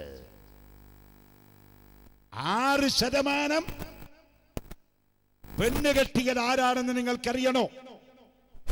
മുസ്ലിങ്ങളല്ല, സവർണ ജാതിയിൽപ്പെട്ട ഒരു പ്രത്യേക ജാതി ഞാൻ മെൻഷൻ ചെയ്യുന്നില്ല, അതൊരു വിവാദം വേണ്ടാന്ന് വെച്ചിട്ട. ഹിന്ദു വിഭാഗത്തിലെ സവർണ ജാതിയിൽപ്പെട്ട ഒരു ജാതിയുടെ ഇടയിൽ 6% ആളുകളും ബഹുഭാര്യത്വം സ്വീകരിച്ചവരാണ്. മുസ്ലിങ്ങളെ പെണ്ണുകെട്ടികളാക്കുമ്പോ 1% ആളുകൾ പോലും ഈ സമുദായത്തിൽ 2-3 കല്യാണം കഴിച്ചവര് 1% തികയത്തില്ല. ആധികാരികമായ ശബ്ദമാണ് ഞാൻ ഈ പറയുന്നത്. എന്നിട്ട് നമ്മുടെ തലയിൽ പെണ്ണുകെട്ടികൾ എന്നുള്ള പേരാ വന്നത്. ഇങ്ങനെ വരാതിരിക്കുക. ഇടമറുകി എന്ന് പണ്ടൊരാളുണ്ടായിരുന്നു പണ്ട്, അയാൾ ചത്തുപോയി. മോനെ എന്താ അതിൻ്റെ ഇടയിൽ കൂടെ ഒരു പുസ്തക കച്ചവടം നടത്തുന്നത്? അവിടെ നിൽക്ക്, എന്ത് സാധനമായാലും ഇത് കഴിഞ്ഞിട്ട് ഒരു കോപ്പിയും കൂടി തന്നാൽ മതി, ഞാനിവിടെയാണ് പബ്ലിസിറ്റി ചെയ്തോളാം. നീ ഇത്ര ബുദ്ധിമുട്ടുണ്ട, ഞാൻ ഒറ്റയടിക്കാൻ പറഞ്ഞാൽ ഭയങ്കര പബ്ലിസിറ്റി ആവും. നല്ല കാര്യമാവും കൊടുക്കണം, കുറച്ചു നേരം നിർത്ത്. എന്നാൽ നെല്ലിക്കുത്ത് ഉസ്താദിനെ ഞാൻ ഓർത്തു പോകുകയാണ്. അള്ളാഹു അദ്ദേഹത്തിൻ്റെ ഖബർ ദറജ ഉയർത്തി കൊടുക്കട്ടെ, ആമീൻ. സഹീഹുൽ ബുഖാരിയിൽ അല്ലെങ്കിൽ മുസ്ലിമിൽ ബഹുമാനപ്പെട്ട നെല്ലിക്കുത്ത് ഉസ്താദിൻ്റെ ശിഷ്യനായി ഉള്ളവൻ. ഞാൻ മർക്കസ് പഠിക്കുന്ന സമയത്ത് സഹീഹ് മുസ്ലിം ക്ലാസ് എടുക്കൽ നെല്ലിക്കുത്ത് ഉസ്താദ. അപ്പോൾ ഉസ്താദ് എപ്പോഴും പറയും, തലബുൽ കുല്ലി ഫൗത്തുൽ കുല്ലി. നെല്ലിക്കുത്ത് ഉസ്താദിൻ്റെ ഒരു സിദ്ധാന്തമാണത്. തലബുൽ കുല്ലി ഫൗത്തുൽ കുല്ലി എന്ന് പറഞ്ഞാൽ എല്ലാം കൂടി നടക്കണമെന്ന് വിചാരിച്ചാൽ ഒന്നും നടക്കില്ല. ഒന്നിൽ മാത്രം കോൺസെൻട്രേഷൻ കൊടുക്കുക. ഇപ്പം നമ്മളിവിടെ വയല് പറയാണ്, അപ്പോൾ വയല് പറയണത് കേൾക്കുക. അത് കഴിഞ്ഞിട്ട് നോട്ടീസ് വിതരണം ചെയ്യണോ? 10 മിനിറ്റ് സമയം അങ്ങ് തരാം. നോട്ടീസോ വാൾ പോസ്റ്റോ പുസ്തകമോ കലണ്ടറോ എന്ത് വേണമെങ്കിൽ കൊടുത്തോ. അഹ്ലുസുന്നത്തി വൽ ജമാഅത്തിൻ്റെ അനിസ്ലാമികമല്ലാത്ത എന്തും ഇൻഷാ അള്ളാഹ് സംഘാടകരുടെ അനുമതിയോടുകൂടെ വിതരണം ചെയ്യാം, കുഴപ്പമൊന്നുമില്ല. പക്ഷെ ഇതിൻ്റെ ഇടയിൽ കൂടെ മദ്ഹറിൻ്റെ നോട്ടീസ് ആയാൽ പോലും കൊടുക്കരുത്. കാരണം ഇപ്പോൾ വയല് പറയുന്ന സമയമാണ്. അതിന് അസ്വാരസ്യമുണ്ടാക്കുന്ന സലാത്തിന്റെ മജ്‌ലിസാണ്. അതിൻ്റെ അച്ചടക്കത്തിന് കീഴ്വഴക്കം ലംഘിക്കുന്ന ഒരു ഏർപ്പാട് നമ്മുടെ ഭാഗത്തുനിന്ന് ഉണ്ടാവരുത്. ഞാൻ പറഞ്ഞു വരുന്നത്, പ്രിയപ്പെട്ട സഹോദരന്മാരെ, 1% ആളുകൾ പോലും നമ്മുടെ കയ്യിൽ പെണ്ണുകെട്ടികളില്ല. പിന്നെ എങ്ങനെ നമുക്ക് പെണ്ണുകെട്ടികൾ പേര് കിട്ടിയത്? എടമറുകി എന്ന് പറഞ്ഞ ഒരാൾ ഇവിടെ ജീവിച്ചിരുന്നു, യുക്തിവാദി. അയാൾ ചത്തുപോയി. കേരള ശബ്ദം മാസികയുടെ ഡൽഹി കറസ്പോണ്ടൻ്റ് ആയിരുന്നു ഡോക്ടർ ജോസഫ് എടമറുക്. അയാളൊരു പുസ്തകം എഴുതിയിട്ടുണ്ട്. ആ പുസ്തകത്തിൻ്റെ പേര് ഖുർആൻ്റെ ഒരു വിമർശന പഠനം എന്ന. ആ പുസ്തകത്തിലാണ് അയാൾ 53-ാമത്തെ പേജ് എടുത്ത് നോക്കിയാൽ കാണാം. അതിലെഴുതി മുഹമ്മദ് നബിക്ക് 13 ഭാര്യമാരുണ്ടായിരുന്നു എന്ന്. നമ്മൾ കുട്ടികൾ മദർസയിൽ തന്നെ പഠിപ്പിച്ചു കൊടുത്തിട്ടുണ്ട് റസൂലുള്ളാഹിന്റെ ഭാര്യമാരുടെ പേര്. ഇങ്ങനെ ഐഷത്തും വാ ഹഫ്സത്തും വാ സൗദാ സഫിയ്യത്തും മൈമൂനത്തും വാ റംല ഹിന്ദും വസൈനബുൽ കദാ ജുവൈരിയ ലിൽമുഅ്മിനീന ഉമ്മഹാത്തും മർളിയ അതാഹു ഇബ്രാഹീമു മിൻ ശുർരിയ വ ഉമ്മുഹു മാരിയത്തുൽ ഖിബ്തിയ ഖദീജ റളിയല്ലാഹു അൻഹ മുതൽ മാരിയത്തുൽ ഖബ്തിയ എന്ന് പറയുന്ന റസൂലുള്ളാഹിന്റെ ഭാര്യ വരെ അല്ലാഹുവിൻ്റെ റസൂലിൻ്റെ ഭാര്യമാരെ പരിചയപ്പെടുത്തിയിട്ടുണ്ട്. എടമറകിൻ്റെ ഖുർആൻ ഒരു വിമർശന പഠനമെന്ന് പറയുന്ന പുസ്തകത്തിൻ്റെ 53-ാമത്തെ പേജിൽ അയാൾ എഴുതി വെച്ചു, മുഹമ്മദിൻ്റെ 1-ാമത്തെ ഭാര്യ ഖദീജ, 2-ാമത്തെ ഭാര്യ ആയിഷ, 3-ാമത്തെ ഭാര്യ ഹഫ്സ എന്നിങ്ങനെ എഴുതി 12 എന്ന് എഴുതി അയാൾ. മുഹമ്മദ് നബിയുടെ 12-ാമത്തെ ഭാര്യയുടെ പേരയാൾ എഴുതി മാരിയ. അവിടെ ഒരു ഫുൾ സ്റ്റോപ്പ് ഇട്ടു, ഒരു കുത്തിട്ടു.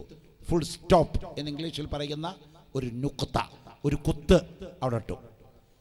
13 ചോട്ടിലെഴുതി മുഹമ്മദ് റസൂലുള്ളാഹി സ്വല്ലല്ലാഹു അലൈഹി വസല്ലം തങ്ങളുടെ 13-ാമത്തെ ഭാര്യയുടെ പേര് കേരള യുക്തിവാദി സംഘത്തിന്റെ പ്രസിഡന്റായിരുന്ന, കേരള ശബ്ദം മാസികയുടെ ഡൽഹി കറസ്പോണ്ടന്റ് ആയിരുന്ന ഡോക്ടർ ജോസഫ് എടമറുക് ഖുർആൻ ഒരു വിമർശന പഠനമെന്ന് പറയുന്ന പുസ്തകത്തിന്റെ 53-ാമത്തെ പേജ് ഇപ്പോഴും തിരുത്തിയിട്ടില്ല. അതിപ്പോഴും കിട്ടും. ആ പുസ്തകം അങ്ങനെ തന്നെ കിടക്കുക. അത് ചത്തുപോയിട്ടും സംഗതി അങ്ങനെ തന്നെ ജഹാലത്ത് കിടക്കുക.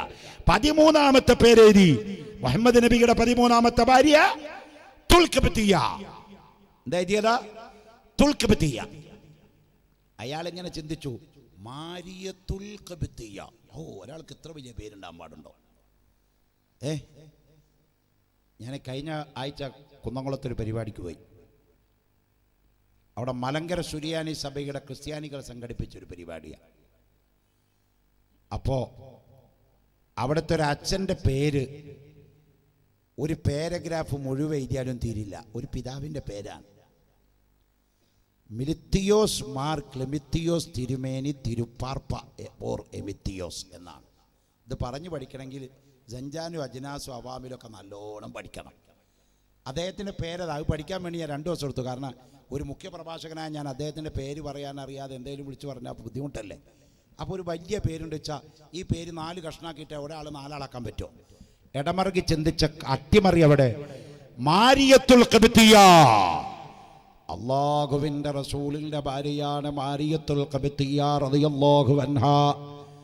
ആ മഹദിയിൽ നിന്ന് റസൂലുള്ളാഹിക്ക് ജനിച്ച കുട്ടിയാണ് ഇബ്രാഹിം റളിയല്ലാഹു അൻഹു.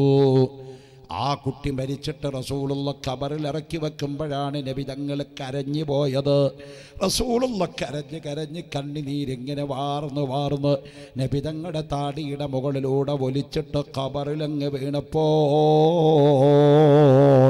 സയ്യിദുനാ ഉമർ ഇബ്നുൽ ഖത്താബ് റളിയല്ലാഹു അൻഹു ചോദിക്കുകയാണ്, യാ റസൂലല്ലാഹ്, അങ്ങയുടെ മകൻ മരിച്ചാൽ അങ്ങ് കരയാൻ പാടുണ്ടോ?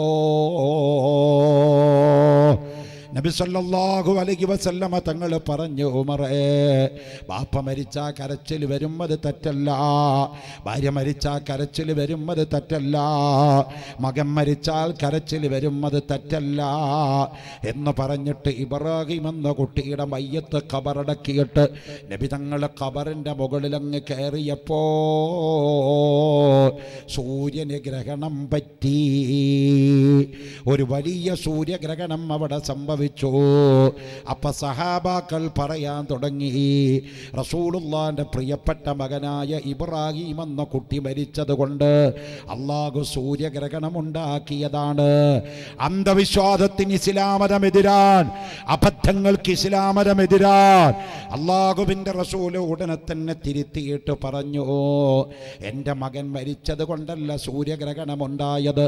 വശംസു തജ്രീ മുസ്തഖറിൻ ലഹാ ذلك تقدير العزيز العليم والقمر قدرناه منازل حتى عاد كالأرجون القديم لا الشمس ينبغي لها أن تدرك القمر ولا الليل سابق النهار وكل في فلك يسبحون.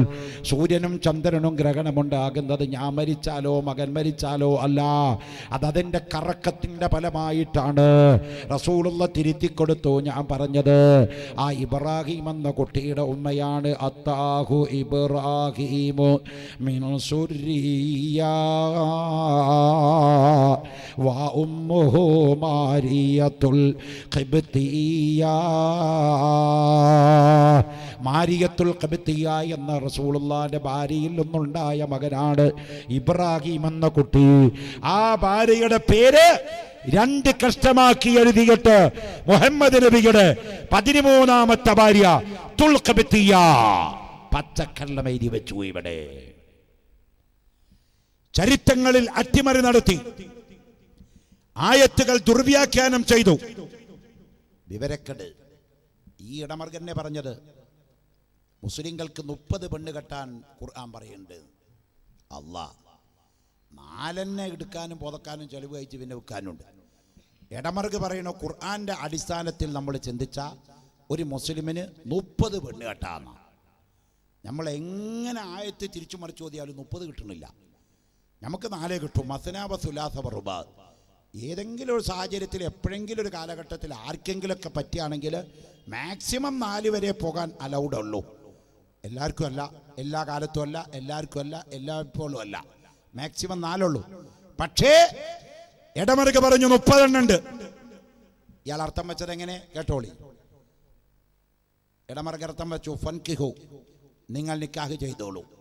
മാ താബലക്കും മിനൻ നിസാ, സ്ത്രീകളിൽ നിന്ന് ഇഷ്ടമുള്ളവരെ നിങ്ങൾക്ക് നിക്കാഹ് ചെയ്യാം, കല്യാണം കഴിക്കാം. മസ്ന, ഈ 2 2 ഈ 2 2 × 2 എത്ര? 4. വസുലാസ്, 3. സുലാസ് എന്ന് പറഞ്ഞാൽ 3 4 അർത്ഥം. 3 എന്നല്ല, 3 3 3 × 3 9.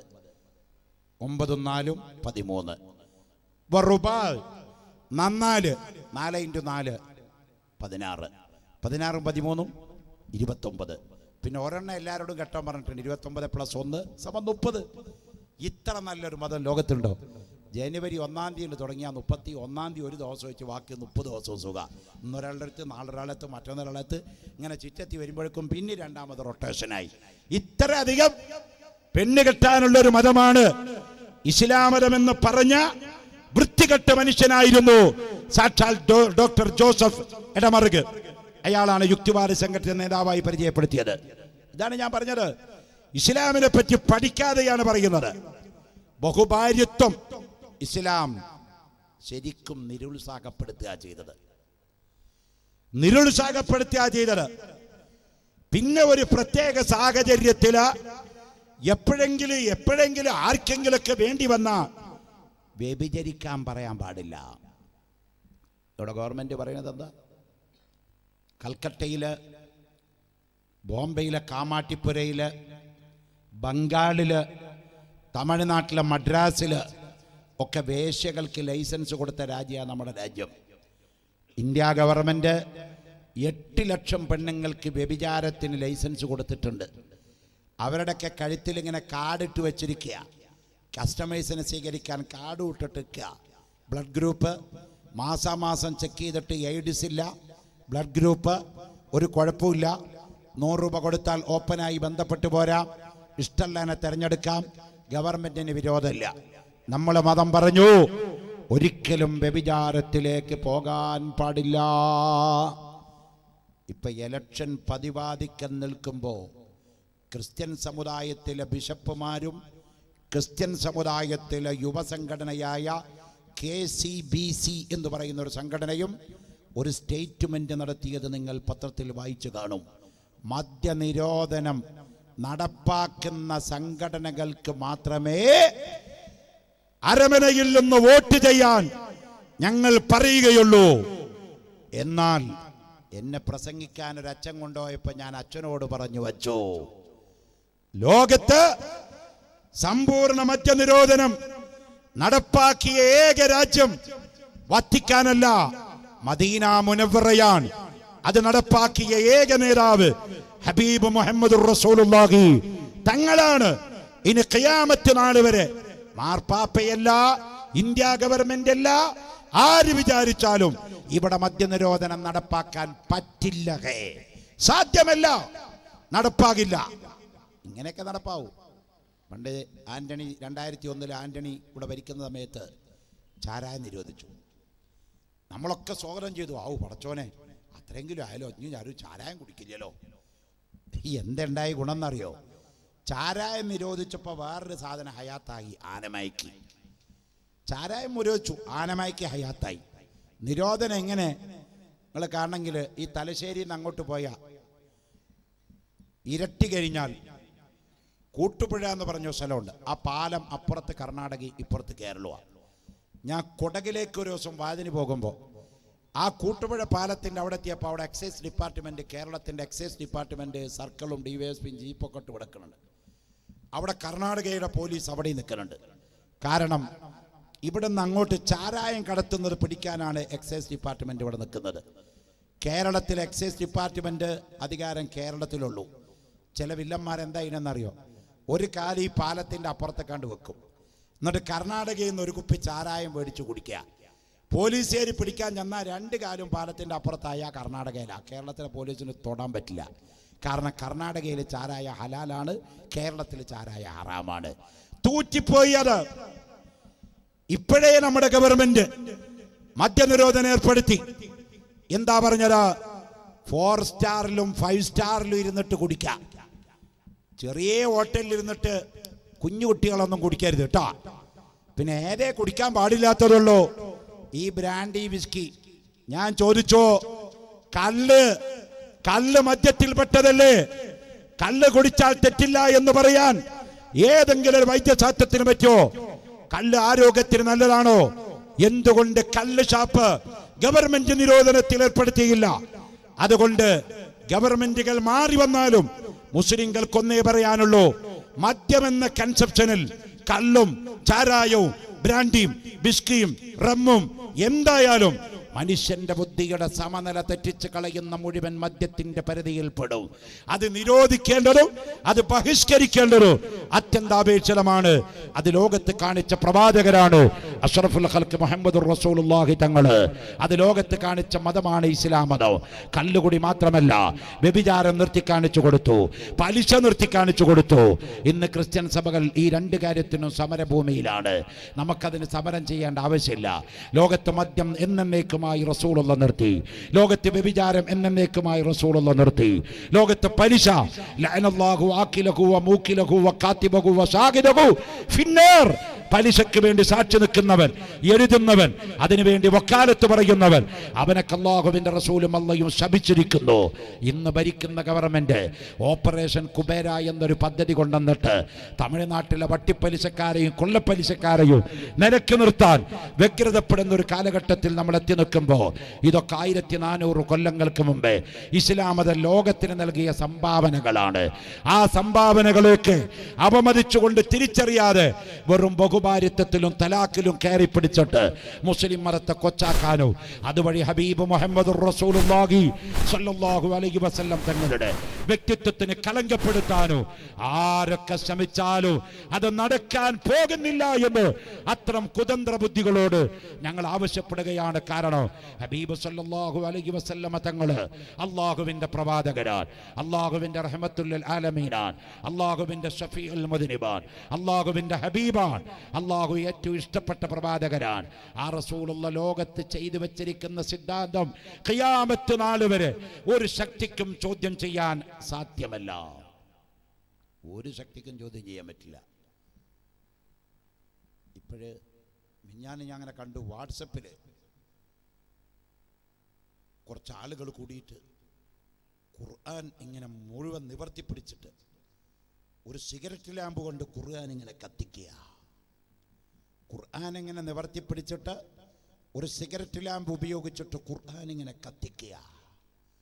അതിൻ്റെ ചോട്ടിൽ കണ്ട് സഹിക്കാൻ പറ്റാത്ത പാവപ്പെട്ട നമ്മുടെ മുസ്ലിം കുട്ടികൾ കമൻ്റ് ഇട്ടിരിക്കുന്നു, പടച്ചവനെ ഈ പഹയന്മാർക്ക് ഈ ദുനിയാവിൽ തന്നെ നീ അദാബറക്കണേ അല്ലാ. കുറേ ആൾക്കാർ ആമീനും പറഞ്ഞിട്ടുണ്ട്. അവരുടെ ഈമാൻ്റെ കടുപ്പം കൊണ്ട് അവർ പറഞ്ഞതാണ്, ഞാൻ തെറ്റു പറയല്ല. പക്ഷെ മോനെ, നമ്മൾ ആരും ആ കാര്യത്തിൽ വ്യാകുലപ്പെടുന്നതും വേണ്ട. ഒറ്റ ചോദ്യമേ അവരോട് ചോദിക്കാനുള്ളൂ. കഴിഞ്ഞ 2 മാസം മുമ്പേ മീഡിയ വൺ എന്ന് പറഞ്ഞൊരു ചാനലിൽ നിന്ന് എന്നെ ഒരാൾ വിളിച്ചു.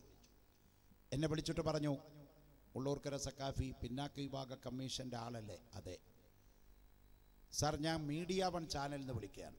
ഓ, എന്തുവാ സാറേ? ഞങ്ങളുടെ സ്റ്റുഡിയോയിൽ ഒരു ചർച്ചയുണ്ട്. ആ ചർച്ചയിലൊന്ന് പങ്കെടുക്കാൻ വരാൻ താല്പര്യമുണ്ടോ? ഞാൻ ചോദിച്ചു, എന്താണ് മാറ്റർ, സബ്ജക്റ്റ് എന്താ? സബ്ജക്റ്റ് സാറ് മീഡിയ 1 കാണാറുണ്ടോ ചോദിച്ചു. ഞാൻ 1ഉം 2ഉം 3ഉം ഒക്കെ നോക്കാറുണ്ട്. പക്ഷെ എപ്പോഴും ഇതിൻ്റെ മുന്നിലല്ലേ ഇരിക്കാൻ നമുക്ക് സമയമില്ലല്ലോ മോനെ. എപ്പോഴെങ്കിലുമൊക്കെ ന്യൂസൊക്കെ നോക്കാറുണ്ട്. സാർ, കുറച്ച് ദിവസം മുമ്പേ റുഖയ്യ ആമിന ഷെരീഫ, അതിൽ 2 പെണ്ണുങ്ങൾ കാസർഗോട്ടുകാരാ. 2 പെണ്ണുങ്ങൾ നമ്മുടെ സ്വന്തം കാസർഗോട്ടുകാരാ. ഒരു പെണ്ണ് കോഴിക്കോട്ട് എത്തിയ. ഇവർ 3 പേരും മീഡിയ 1 ചാനലിൽ വന്നിരുന്ന് പറഞ്ഞു, ഖുർആൻ ഞാൻ ഒതുല്ലാതെയും തൊടും, മാതൃഭൂമി പത്രത്തിൻ്റെ വിലയെ ഖുർആനിന് ഞങ്ങൾ കൽപ്പിക്കുന്നുള്ളൂ. ലാ യമസ്സുഹു ഇല്ലൽ മുത്തഖറൂൻ, അംഗസ്നാനം ചെയ്തിട്ടല്ലാതെ ഖുർആൻ തൊടാൻ പാടില്ല എന്നല്ലേ. ഞങ്ങൾ ഒതുല്ലാതെ തൊടും, ഞങ്ങൾ മെൻസസിൽ എപ്പോഴും തൊടും, ഞങ്ങൾക്ക് ഖുർആനോ യാതൊരു വിലയില്ല. അങ്ങനെ വല്ല കഴിവുണ്ടെങ്കിൽ ഖുർആന്റെ കഴിവ് ഇങ്ങോട്ട് കാണട്ടെ. ഇതിന് മറുപടി പറയാൻ നിങ്ങൾ ചാനലിലേക്ക് വരണം. അപ്പം ഞാൻ ചോദിച്ചു, ആരാ കൂടെ? നബീസിയും റുഖയ്യും ഫാത്തിമയും ഉണ്ട്. അത് വേണ്ട. കൊതൂനൊക്കെല്ലാം കുന്തെടുക്കണോ മോനെ? വേണ്ടല്ലോ. എനിക്ക് അസം മുസ്ലിയാരുടെ വാക്കാണ് ഓർമ്മ വന്നത്. അള്ളാഹു ആ മഹാന്റെ ഖബർ സ്വർഗത്തിൻ്റെ ദറജ കൊണ്ട് ഉയർത്തട്ടെ. കാസർഗോഡിൻ്റെ ഖാദിയായിരുന്നു മഹാനായ മർഹൂം ഇ.കെ. ഹസൻ മുസ്ലിയാർ. ഹസൻ മുസ്ലിയാരും ചേകന്നൂർ മൗലവി ഈസാനബിനെ പോലെ ഹയാത്തിലുണ്ടൊന്നും ഇല്ലാന്നും കയ്യിലെ യുക്കാലും. അയാൾ CBI പോലും അന്വേഷിച്ച് കിട്ടാത്ത സാധന. അവർ ചില്ലറക്കാരനല്ല. അപ്പം അയാളും ഹസൻ മുസ്ലിയാരും തമ്മിൽ ഒരു വാദപ്രതിവാദം നടക്കുക. ഞാനന്ന് പെരുമ്പടപ്പ് പുത്തമ്പള്ളിയിൽ 1979 ഓതിപ്പടിക്കുകയാണ്. അപ്പോഴ് വാദപ്രതിവാദം നടക്കുന്നത് മാറഞ്ചേരി എന്ന് പറഞ്ഞ മലപ്പുറം ജില്ലയിലൊരു സ്ഥലത്താണ്. അവിടെ വലിയ കാര്യങ്ങളാണ് ചർച്ച ചെയ്യുന്നത്. അങ്ങനെ ഔലിയാക്കൾക്ക് മരിച്ചതിൻ്റെ ശേഷം കറാമത്തുണ്ട് എന്ന് ഹസൻ മുസ്ലിയാർ. കറാമത്ത് ഒരു സാധനം ഇല്ല എന്ന് ചേകന്നൂർ മൗലവി. അപ്പൊ ചേകന്നൂർ മൗലവി പറഞ്ഞു, നിങ്ങളുടെ മൊയ്തീൻ ഷേഖിന് കറാമത്തുണ്ടെങ്കിൽ ഇവിടെ ഞാൻ ഈ പ്രസംഗിക്കുന്ന ഈ സ്റ്റേജ് അങ്ങ് പൊളിഞ്ഞാറട്ടെ എന്ന് പറഞ്ഞു. 10 മിനിറ്റ് സമയം തരാം, ബഗ്ദാദിൽ നിന്ന് ഇങ്ങോട്ട് വരണ്ടേ. മുമ്പ് പറയാ, മുമ്പ് പടഞ്ഞല്ലോ, ബഗ്ദാദിൽ നിന്ന് ഇങ്ങോട്ട് വരണ്ടേ. അതുകൊണ്ട് 10 മിനിറ്റ് സമയം തരാം. മൊയ്തീൻ ഷേഖിന് കറാമത്തുണ്ടെങ്കിൽ 10 മിനിറ്റ് കൊണ്ട് ഈ സ്റ്റേജ് ഒന്ന് പൊളിഞ്ഞാറട്ടെ പറഞ്ഞു. വാച്ച് നോക്കി 11 മിനിറ്റായി, സ്റ്റേജിനൊന്നും പറ്റിയില്ല. ജനങ്ങൾ മോപ്റ്റ് നോക്കി. ഹസൻ മൗലവി എന്താ മറുപടി പറയാ? കറാമത്തുണ്ടെങ്കിൽ സ്റ്റേജ് പൊളിയാൻ വെല്ലുവിളിച്ചിരിക്കല്ലേ. കറാമത്ത് കണ്ടില്ല. ഹസൻ മുസ്ലിയാർ ഉസ്താദ് അവിടെ നിന്ന് നീച്ചിട്ട് ചോദിച്ചു, മിസ്റ്റർ മൗലവി, അള്ളാഹു താലാക്ക് കുദ്റത്തുണ്ട് എന്ന് എനിക്ക് വിശ്വാസമുണ്ടോ? കുദ്റത്ത്, കഴിവ് ഉണ്ട്. എല്ലാത്തിനും കഴിവില്ല ചോദിച്ചു. ഉണ്ട്.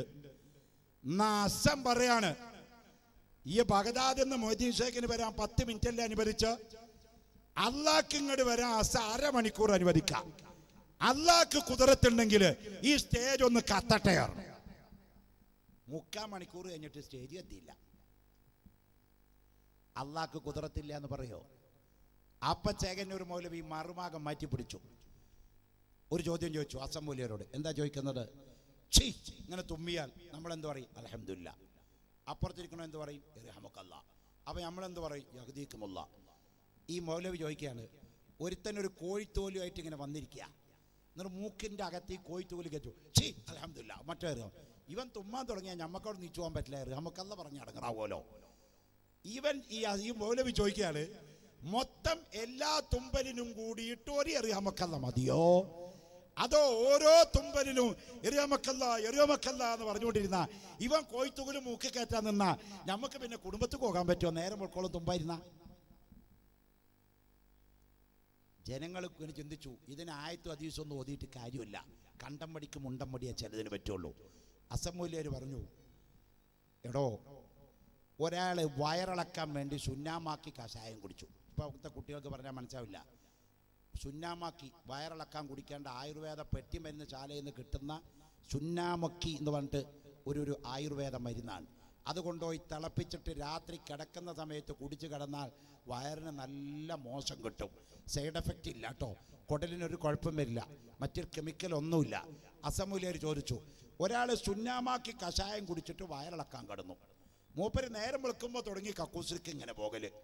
ഹസൻ മൗലവി ചോദിക്കുക, ഈ പോകണ സമയത്തൊക്കെ അയാൾ ചന്തിയാക്കണ്ടേ? വേണ്ടേ? ഇങ്ങനെ കേട്ടിട്ട് കേൾക്കണ്ടേ? ഇനിയും തൂറുന്ന് ഉറപ്പാലോ. അതുകൊണ്ട് മൊത്തം തൂറിൽ കഴിഞ്ഞിട്ട് ഒന്നിച്ച് കേൾക്കിയാൽ മതിയോ, അതോ ഓരോന്നിനും കേൾക്കണോ? ഞങ്ങൾക്ക് തിരിയണാക്കോളം തറ ഭാഷയിൽ അങ്ങ് പറഞ്ഞതാ, സാഹിത്യം അങ്ങ് എടുത്തു മാറ്റിയതാ. അസംമൗലിയർ പറഞ്ഞ അതേ ഇക്കാലത്ത് ഞാൻ കൊടുത്തതാ. ചേകന്നൂർ മൗലവി പറഞ്ഞു, സുബൈ വാങ്ങൊടുക്കാരെ നമ്മൾ നിർത്തുക, അസംമൗലിയരെ തൽക്കാലം അവസാനിപ്പിച്ചു. അന്ന് പോയതാ മൂപ്പര്. പിന്നെ അത് ചേകന്നൂരിൻ്റെ അസംമൗലിയരായിട്ടുള്ള അവസാനത്തെ വാദപ്രതിവാദമായിരുന്നു. അള്ളാഹു ഹസൻ മുസ്ലിയാരുടെ ഖബർ അള്ളാഹു ദറജ ഉയർത്തിക്കൊടുക്കട്ടെ. കേരളത്തിൽ ഒന്നൊരു സംശയം ഉണ്ടായിരുന്നു. അസം മുസ്ലിയാർ മരിച്ചു കഴിഞ്ഞപ്പോൾ സുന്നി വേദികളിൽ ഇനി വാദപ്രതിവാദം നടത്താൻ സമസ്തയുടെ അസം മുസ്ലിയാർ മരിച്ചു, ഇനി ആരാ ഉള്ളത്? AP അബ്ദുൽ ഖാദർ മൗലവി എന്ന് പറയുന്ന മുജാഹിദിന്റെ നേതാവ് കൊട്ടപ്പുറത്ത് വെച്ച് വെല്ലുവിളിച്ചു, ഇനി നിങ്ങളുടെ കൂട്ടത്തിൽ ആൺകുട്ടികളുണ്ടെങ്കിൽ ഇറങ്ങി വാടാ.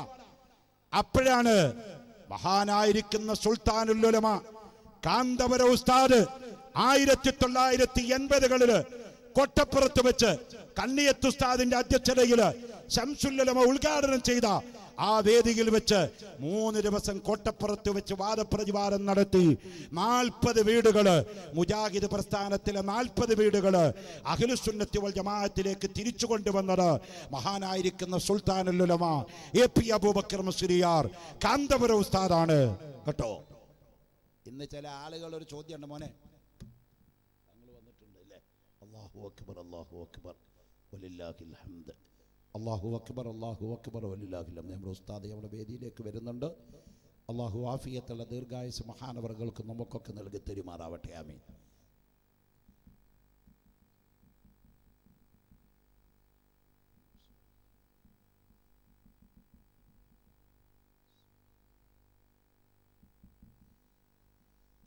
ഇന്ന് ചില ആളുകൾ എന്നോട് ചോദിച്ചു വരുമ്പോൾ, ഞാൻ ചോദിക്കാൻ പാടില്ല, പക്ഷേ അതിനൊരു ഉത്തരം കണ്ടെത്തുന്ന എപ്പോഴും നല്ലതാണ്. 2 ആളുകൾ എന്നോട് ഇങ്ങനെ വലിയ ആളുകൾ ചോദിച്ചു, അല്ലാ AP ഉസ്താദ് ഇപ്പം ജീവിച്ചിരിക്കുന്നുണ്ട്, AP ഉസ്താദിന് എന്തെങ്കിലും സംഭവിച്ചാൽ ഈ പ്രസ്ഥാനം പിന്നെ എന്താവും? ഒരു ചോദ്യമാണ്. പലരും അത് പറഞ്ഞിട്ട് നമ്മളെ ഈമാനെ വസുവാസാക്കാൻ നോക്കുന്നുണ്ട്.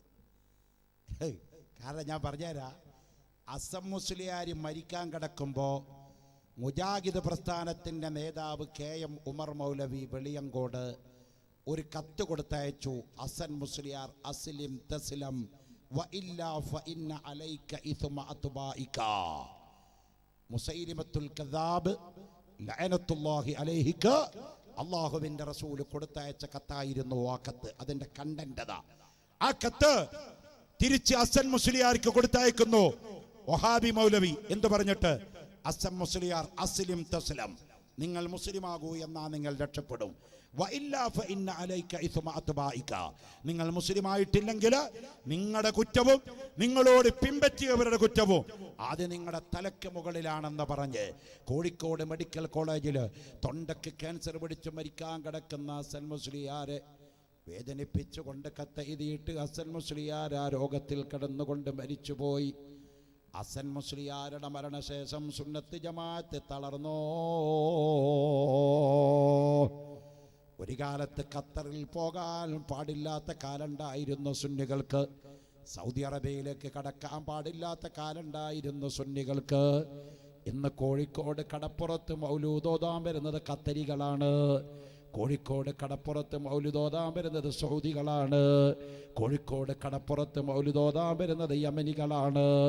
ആ നിലയ്ക്ക് ലോകത്തിലുള്ള 60-70 രാഷ്ട്രങ്ങളുടെ ഭരണാധികാരികളെ കോഴിക്കോട് കടപ്പുറത്ത് കൊണ്ടുവന്ന് മൗലിദോദിപ്പിക്കാനും അവരെ സുന്നത്ത് ജമാഅത്തിൻ്റെ അഖീദ വായിപ്പിക്കാനും അസം മുസ്ലിയാരുടെ 10 മടങ്ങ് അള്ളാഹുവിൻ്റെ ദീനിൻ്റെ ഖിദ്മത്ത് ചെയ്യാൻ സാക്ഷാൽ AP ഉസ്താദിന് സാധിച്ചില്ലേ? അള്ളാഹു അവൻ്റെ മഹാന്മാർക്ക് കൊടുക്കുന്ന കഴിവാണ്. അപ്പൊ സുന്നത്ത് ജമാഅത്ത് സത്യമായ ദീനാണ്, പരിശുദ്ധ ദീനുൽ ഇസ്ലാം സത്യമായ മതമാണ്, അതിൻ്റെ സംരക്ഷണം അള്ളാഹുവാണ്.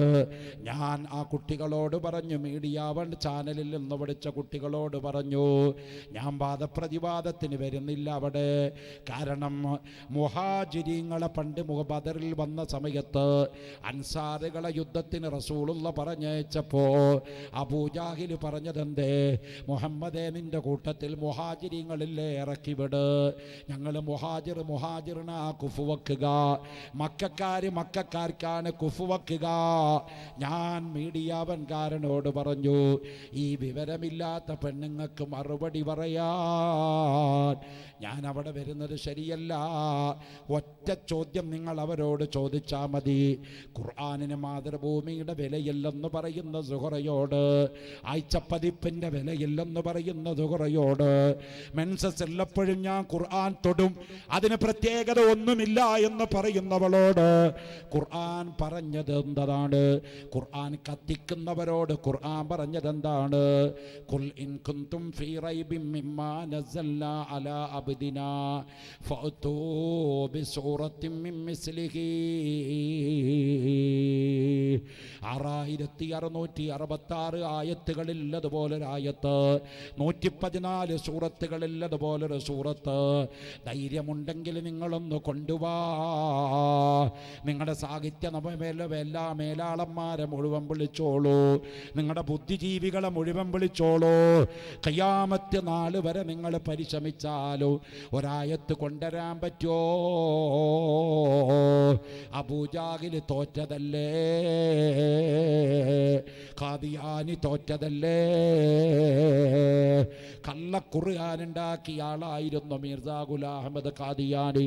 ബ്രിട്ടീഷുകാരുടെ കയ്യിൽ നിന്ന് പണം വാങ്ങിക്കൊണ്ട് ഇസ്ലാം മതത്തിന് ഒറ്റുകൊടുത്ത ആളാണ് മിർസാ ഗുലാം അഹമ്മദ് ഖാദിയാനി. നബി സല്ലല്ലാഹു അലൈഹി വസല്ലമ തങ്ങളുടെ ശേഷം ഒരു പ്രവാചകനുണ്ടെന്ന് വാദിച്ച വ്യക്തിയാ മിർസാ ഗുലാം അഹമ്മദ്. ആ മിർസാ ഗുലാം അഹമ്മദ് പറഞ്ഞു, ഖുർആനിന് പകരം ഞാൻ ഖുർആൻ കൊണ്ടുവരാ. അയാളുണ്ടാക്കിയ ഖുർആൻ എന്താണ്? ഇന്നാ അൻസൽനാഹു ഖരീബൻ മിനൽ ഖാദിയാൻ, ഇന്നാ അൻസൽനാഹു ഫീ ലൈലത്തിൽ ഖദർ, ഒമാ അദ്റാക മാ ലൈലത്തുൽ ഖദർ എന്ന സൂറത്തിന് ഉപോത്ബലകമായി ഇന്നാ അൻസൽനാഹു ഖരീബൻ മിനൽ ഖാദിയാൻ എന്ന് പറഞ്ഞൊരു ഡ്യൂപ്ലിക്കേറ്റ് ഖുർആൻ ഉണ്ടാക്കാൻ നോക്കി. ആ ഖാദിയാനിയുടെ അന്ത്യം എങ്ങനെയായിരുന്നു? വായിലൂടെ മലം വന്ന് ഛർദിച്ചിട്ടാ ഖാദിയാനി ചത്തുപോയത് മോനെ. അള്ളാഹുവിൻ്റെ റസൂലിന് ഉറുദു പഠിപ്പിച്ചു കൊടുത്തത് ദയൂബന്ദിലെ മുദർരിസന്മാരാണെന്ന് ഹഖീഖത്തുൽ വഹി എന്ന് പറഞ്ഞ പുസ്തകത്തിൽ ഖാദിയാനികൾ എഴുതി വച്ചിട്ടുണ്ട്. തബ്ലീഗ് ജമാഅത്തുകാരും അതുപോലെ എഴുതി വച്ചിട്ടുണ്ട്. ഞാൻ ചുരുക്കി പറഞ്ഞതാണ്. അതുകൊണ്ട് അള്ളാഹുവിൻ്റെ ദീനിൻ്റെ ഉത്തരവാദിത്വം അത് അല്ലാഹ് ഏറ്റെടുത്തിട്ടുണ്ട്. ഖിയാമത്ത് നാൾ വരെ ഏറ്റെടുക്കും. ലോകത്ത് ഇസ്ലാമിനെ തകർക്കാൻ വൻ ശക്തികൾ പുറപ്പെടുമ്പോൾ ആളുകൾ കൂട്ടത്തോടൊരു ഭാഗത്ത് ഇസ്ലാം മതത്തിലേക്ക് വരികയാണ്. ലോകസുന്ദരി പട്ടം പെട്ടിയ പെണ്ണ് മെനിഞ്ഞാന്ന് ഇസ്ലാം മതത്തിലേക്ക് വന്നു. ജോർജ് ബുഷിൻ്റെ മകൾ കഴിഞ്ഞ മാസം മുസ്ലിമായി. തമിഴ്നാട്ടിൽ സിനിമ അഭിനയിച്ചു കൊണ്ടിരിക്കുന്ന സെക്സ് ബോംബെന്ന് പറയുന്ന മോണിക്ക എന്ന് പറഞ്ഞ തുണി ഉടുക്കാതെ സിനിമ അഭിനയിച്ചിരുന്ന പെണ്ണ് ഒരു ദിവസം പർദ്ദ ധരിച്ചുകൊണ്ട് ഷഹാദത്ത് കലിമ ചൊല്ലിയിട്ട് കണ്ണീർ തുടച്ചുകൊണ്ട് ഇസ്ലാം മതത്തിലേക്ക് കയറി വന്നല്ലോ. അത് കണ്ട് വെപ്രാളം പൂണ്ട ചില ആളുകളോ ചില സംഘടനകളോ മുസ്ലിങ്ങളുടെ ആശയത്തിന് വികലമായി ചിത്രീകരിക്കാനുള്ള വ്യഗ്രതയിലാണ്. അതിൻ്റെ പേരിലാണ് ബഹുഭാര്യത്വം എടുത്തിട്ടിരിക്കുന്നത്. അതിൻ്റെ പേരിലാണ് തലാഖെടുത്തിരിക്കുന്നത്. ഇസ്ലാം മതത്തിലുള്ളതുപോലെ പെണ്ണിന് അധികാര അവകാശം നൽകിയൊരു മതം ലോകത്ത് വേറെയുണ്ടോ? ആണിൻ്റെ കയ്യിൽ ഇസ്ലാം കൊടുത്തത് തലാഖ് മാത്രമാണെങ്കിൽ പെണ്ണിൻ്റെ കയ്യിൽ 2 കൊടുത്തത്. ഒന്ന് ഫസ്ഖ്, 2 ഖുൽഅ്. 2 നിയമത്തിലൂടെ ഭർത്താവിനെ ഒഴിവാക്കാൻ പെണ്ണിന് അധികാരമുള്ളപ്പോൾ ഒറ്റ നിയമത്തിലൂടെ പെണ്ണിനെ ഒഴിവാക്കാനാണ് പുരുഷന് നിയമമുള്ളൂ. ആ നിയമം തന്നെ നടപ്പിലാക്കണമെങ്കിൽ 4 കടമ്പ കടക്കണോ, പെണ്ണിന് വാല് പറഞ്ഞു കൊടുക്കണോ, കടപ്പറയിൽ വർജിക്കണോ, ചെറിയ നിലക്ക് അവളെ പനിഷ്മെന്റ് ജഡ്ജ്മെന്റ് ചെയ്യണം, ശിക്ഷിക്കണോ. അത് കഴിഞ്ഞിട്ട് മീഡിയേറ്റർമാർ കോംപ്രമൈസ് ടോക്ക് നടത്തണോ. ഈ 4 കാര്യവും പരാജയപ്പെട്ടാൽ മാത്രമേ ഒരു പെണ്ണിനെ വിവാഹമോചനം ചെയ്യാവൂ. അങ്ങനെ വിവാഹമോചനം ചെയ്യുന്ന വിവാഹമോചനം തന്നെ അബ്ഗളുൽ ഹലാലി ഇൻദല്ലാഹി അത്തലാഖ്. അനുവദനീയമായ കാര്യങ്ങളിൽ അള്ളാഹുവിന് ഏറ്റവും വെറുപ്പുള്ള സംഗതി ഒരു പെണ്ണിനെ തലാഖ് ചെല്ലലാണ്. കാര്യകാരണ സഹിതം ഒരു പെണ്ണിനെ തലാഖ് ചെല്ലുമ്പോൾ അള്ളാഹുവിൻ്റെ അർശ് കിട്ടുകിട്ടാ പറക്കുമെന്ന് ഖാല റസൂലുള്ളാഹ്. ഒരു നിലക്കും തലാഖിന് അംഗീകരിക്കാത്ത മതമാണ് ഇസ്ലാം. പക്ഷേ ജമാഅത്ത് കമ്മിറ്റിക്കാരോട് എനിക്ക് പറയാനുള്ളത്, മതസംഘടനക്കാരോട് എനിക്ക് പറയാറുള്ളത്, വി കെയർഫുൾ. നമ്മൾ ജാഗ്രതയായിരിക്കണം മക്കളെ, നമ്മൾ നിതാന്ത ജാഗ്രതയായിരിക്കണം മക്കളെ. ഒരു തലാഖ് എങ്ങനെ നടക്കണം? ജമാഅത്ത് ഒരു മാനദണ്ഡം വേണോ? നമ്മുടെ സംഘടനകൾ ഉയർന്നു പ്രവർത്തിക്കണോ? സുപ്രീം കോടതിയുടെ വിധി വരുന്നതിൻ്റെ മുമ്പ് തന്നെ നമ്മൾ ഇസ്ലാമിക നിയമങ്ങൾ, അതിൻ്റെ സത്യാവസ്ഥകൾ പരസ്പരം ജനങ്ങളെ ബോധ്യപ്പെടുത്താൻ വലിയ വലിയ സെമിനാറുകളും സിംപോസിയങ്ങളും വലിയ വലിയ സദസ്സുകളും സംഘടിപ്പിച്ചുകൊണ്ട് ഈ കാര്യങ്ങളുടെ വിശദീകരണാർത്ഥം പൊതുജനങ്ങൾക്ക് പറഞ്ഞ് മനസ്സിലാക്കി കൊടുക്കണോ. ലോകത്തെ ഏതെങ്കിലും ഒരു മതത്തിൽ പെണ്ണിന് ആണിനെ ഡൈവേഴ്സ് ചെയ്യാനുള്ള അധികാരം ഇസ്ലാം മതത്തിലല്ലാതെ ഉണ്ടോ? അതിനെപ്പറ്റി കോടതി ഒന്നും പറഞ്ഞിട്ടില്ല. ലോകത്ത് ഒരു മതത്തിലും പെണ്ണിന് ആണിനെ ഒഴിവാക്കാനുള്ള നിയമം ഇസ്ലാമിലല്ലാതെ ഒരു മതത്തിലുമില്ല.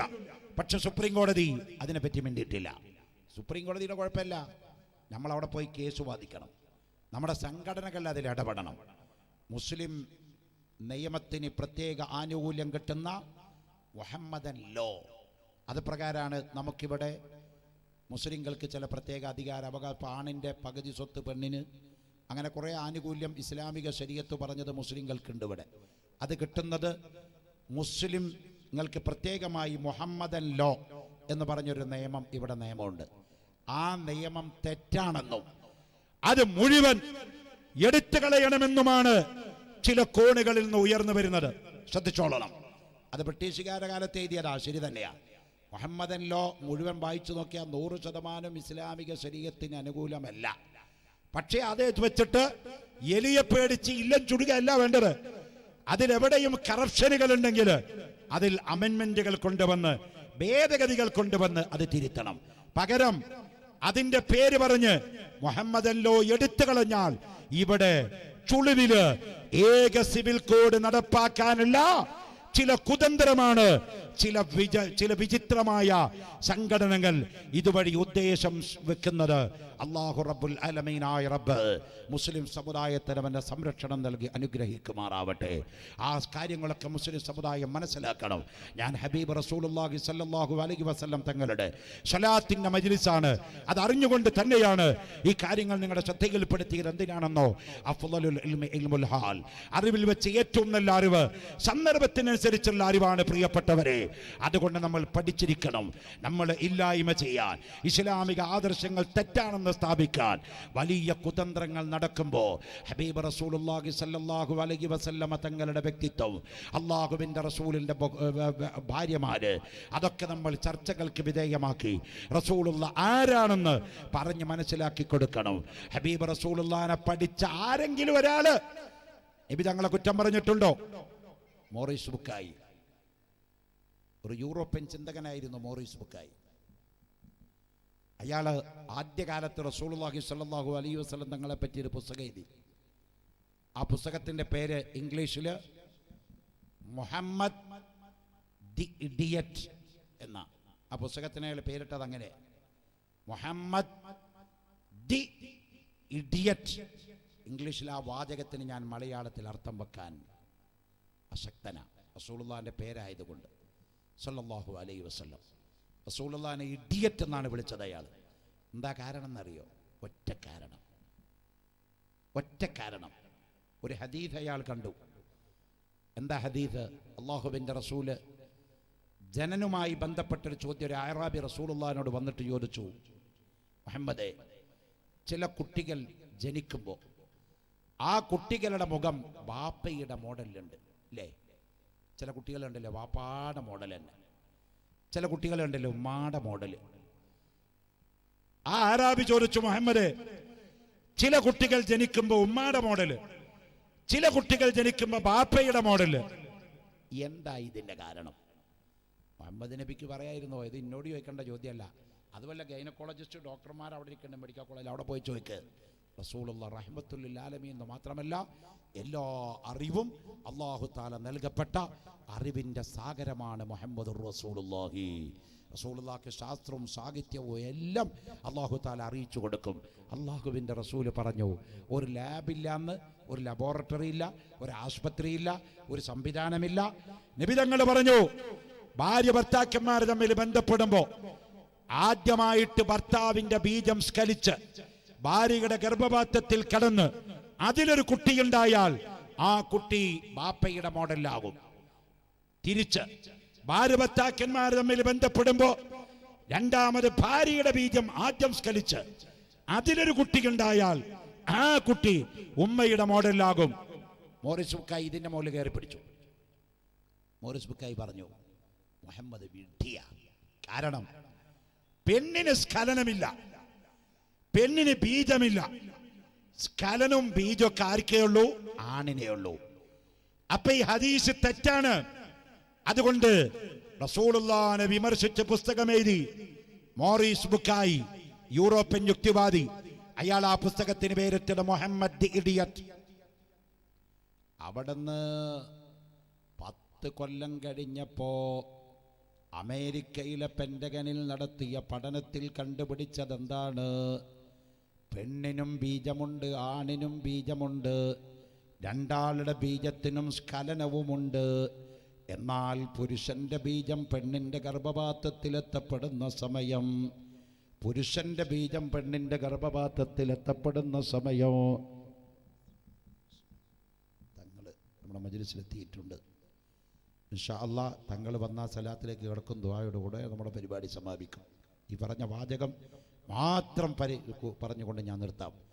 പുരുഷന്റെ ബീജം പെണ്ണിന്റെ ഗർഭപാത്രത്തിലേക്ക് എത്തപ്പെടുന്ന സമയം, അതോടൊപ്പം തന്നെ പെണ്ണിന്റെ ബീജവും സ്വയം സ്ഖലിച്ചുകൊണ്ട് അവളുടെ ഗർഭപാത്രത്തിലേക്ക് വരാറുണ്ട്. പക്ഷേ ഉൽപാദനത്തിനുള്ള കഴിവ് ആണിന്റെ ബീജത്തിന് മാത്രമേ ഉള്ളൂ. 1400 കൊല്ലം മുമ്പ് റസൂലുള്ള പറഞ്ഞത് ശരിയാണെന്ന് പിൽക്കാലത്ത് മോറിസ് ബുക്കായി എന്ന് പറയുന്ന യൂറോപ്യൻ ചിന്തകനെ ബോധ്യപ്പെട്ടപ്പോൾ അയാൾ തിരിച്ചെഴുതി, എനിക്ക് അബദ്ധം പറ്റിപ്പോയി. മുഹമ്മദുൻ സയ്യിദുൽ കൗനൈനി വസ്സഖലൈനി വൽ ഫരീഖൈനി മിൻ ഉർബിൻ വമിൻ അജമി യാ റബ്ബി ബിൽ മുസ്തഫാ ബല്ലിഗ് മഖാസിദനാ വഗ്ഫിർ ലനാ മാ മളാ യാ വാസിഅൽ കറമി. അല്ലാഹുവിൻ്റെ റസൂലിനെ ആക്ഷേപിച്ചവരൊക്കെ പിൽക്കാലത്ത് തിരിച്ചു പറയേണ്ട ആവശ്യം വന്നിട്ടുണ്ട്. കാരണം അതാണ് ഞാൻ പറഞ്ഞത്, ഇസ്ലാം മതം അല്ലാഹുവിൻ്റെ ബുദ്ധിയാണ് മോനെ, അല്ലാഹുവിൻ്റെ ഹിക്മത്താണ്, അല്ലാഹുവിൻ്റെ തന്ത്രമാണ്, അല്ലാഹുവിൻ്റെ നിയമമാണ്. അത് നമ്മുടെ ചെറിയ ബുദ്ധി കൊണ്ട് അളന്നു തൂക്കി നിജപ്പെടുത്തി വെച്ചാൽ കണക്ക് കൂട്ടാൻ പറ്റുന്നതിൻ്റെ അപ്പുറത്താണ് ഇസ്ലാം മതം ഉള്ളത്. അതുകൊണ്ട് ആ മതത്തെ മനസ്സിലാക്കാനും ആ മതത്തിൻ്റെ ആശയങ്ങൾ മനസ്സിലാക്കാനും ആ മതത്തിൻ്റെ ആശയങ്ങൾ പഠിക്കാനും അർഹമുർ-റഹീമായ റബ്ബ് നമുക്ക് തൗഫീഖ് നൽകി അനുഗ്രഹിക്കുമാറാവട്ടെ. ആമീൻ. ഈ സ്വലാത്ത് മജ്‌ലിസിൽ ധാരാളം സയ്യിദന്മാർ നമ്മുടെ മജ്‌ലിസിലുണ്ട്, ധാരാളം ആലിമീങ്ങൾ നമ്മുടെ മജ്‌ലിസിലുണ്ട്. അവർക്കൊക്കെ റസൂലുള്ളാഹി സ്വല്ലല്ലാഹു അലൈഹി വസല്ലമ തങ്ങളെ പറ്റി പലതും പറയാനുണ്ട്, അവർക്കൊക്കെ ദുആ ചെയ്യാനുണ്ട്, അവരുടെ അനുഗ്രഹം വാങ്ങാനുണ്ട്. നമ്മുടെ ജീവിത ജീവിതത്തിൽ നമ്മൾ ചെയ്യേണ്ട ഏറ്റവും വലിയ കാര്യം എന്താണ്? ഒരു സത്യവിശ്വാസിയുടെ ജീവിതം കടപ്പെട്ടിരിക്കുന്നത് ഹബീബ് റസൂലുള്ളാഹി സ്വല്ലല്ലാഹു അലൈഹി വസല്ലം തങ്ങളെ പ്രിയം വെക്കാനാണ്. ഞാനിവിടെ എൻ്റെ വാല് തുടങ്ങുന്ന സമയത്ത് ഒരു ബൈത്ത് ചൊല്ലിയത് നിങ്ങൾ കേട്ടല്ലോ.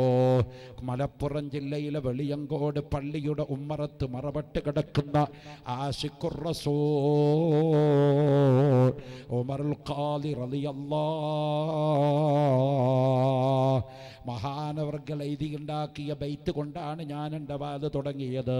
പ്രിയപ്പെട്ടവരെ, ഉമർ ഖാദി സ്വാതന്ത്ര്യ സമര സേനാനിയാണ്. ഇന്ന് ചില ആളുകൾ പറയുന്നുണ്ട് ഇസ്ലാം വേറെ, മതം വേറെ, രാഷ്ട്രീയം വേറെ. എന്നാൽ അത് മുസ്ലിങ്ങൾക്ക് ബാധകമല്ല. ഇസ്ലാം മതത്തിൽ രാഷ്ട്രീയമുണ്ട്, ഇസ്ലാം മതത്തിൽ ശാസ്ത്രമുണ്ട്, ഇസ്ലാം മതത്തിൽ സാഹിത്യമുണ്ട്, ഇസ്ലാം മതത്തിൽ കലയുണ്ട്. ഇസ്ലാം സമ്പൂർണ്ണ മതമാണ്. ആ ഉമർ ഖാദി റളിയല്ലാഹു അൻഹു ആശിഖുർ റസൂലാകുന്ന കാലഘട്ടത്തിൽ തന്നെ ഇംഗ്ലീഷുകാർക്കെതിരെ നികുതി നിഷേധ പ്രസ്ഥാനം നടപ്പിലാക്കിയ മഹാനാണ് ഉമർ ഖാദി റളിയല്ലാഹു അൻഹു. ഒരിക്കൽ ചാവക്കാട്ടെ തുക്കുടി ഭരണാധികാരി ഉമർ ഖാദിയെ അറസ്റ്റ് ചെയ്തു. ചാവക്കാട് പോലീസ് സ്റ്റേഷനിൽ കൊണ്ടുപോയി ലോക്കപ്പിലിട്ടു. ഉമർ ഖാദി റളിയല്ലാഹു അൻഹു അകത്ത് കിടക്കുകയാണ്. ഒരു പോലീസുകാരന് ഒരു കമ്പ്രാന്തൽ കൊടുത്തിട്ട് ഉമർ ഖാദിയുടെ സെല്ലിന്റെ മുമ്പിൽ കാവൽ നിർത്തി. ഉമർ ഖാദി രാത്രി 12 മണി വരെ അവിടെ ഇബാദത്തായിരുന്നു. രാത്രി 2 മണിയായപ്പോ പോലീസുകാരൻ ജയിലിന്റെ ഉള്ളിലേക്ക് നോക്കുമ്പോ ഉമർ ഖാദി തങ്ങളെ കാണാനില്ല. പൂട്ട് പൊളിച്ചിട്ടില്ല, പുറത്ത് കടന്നിട്ടില്ല.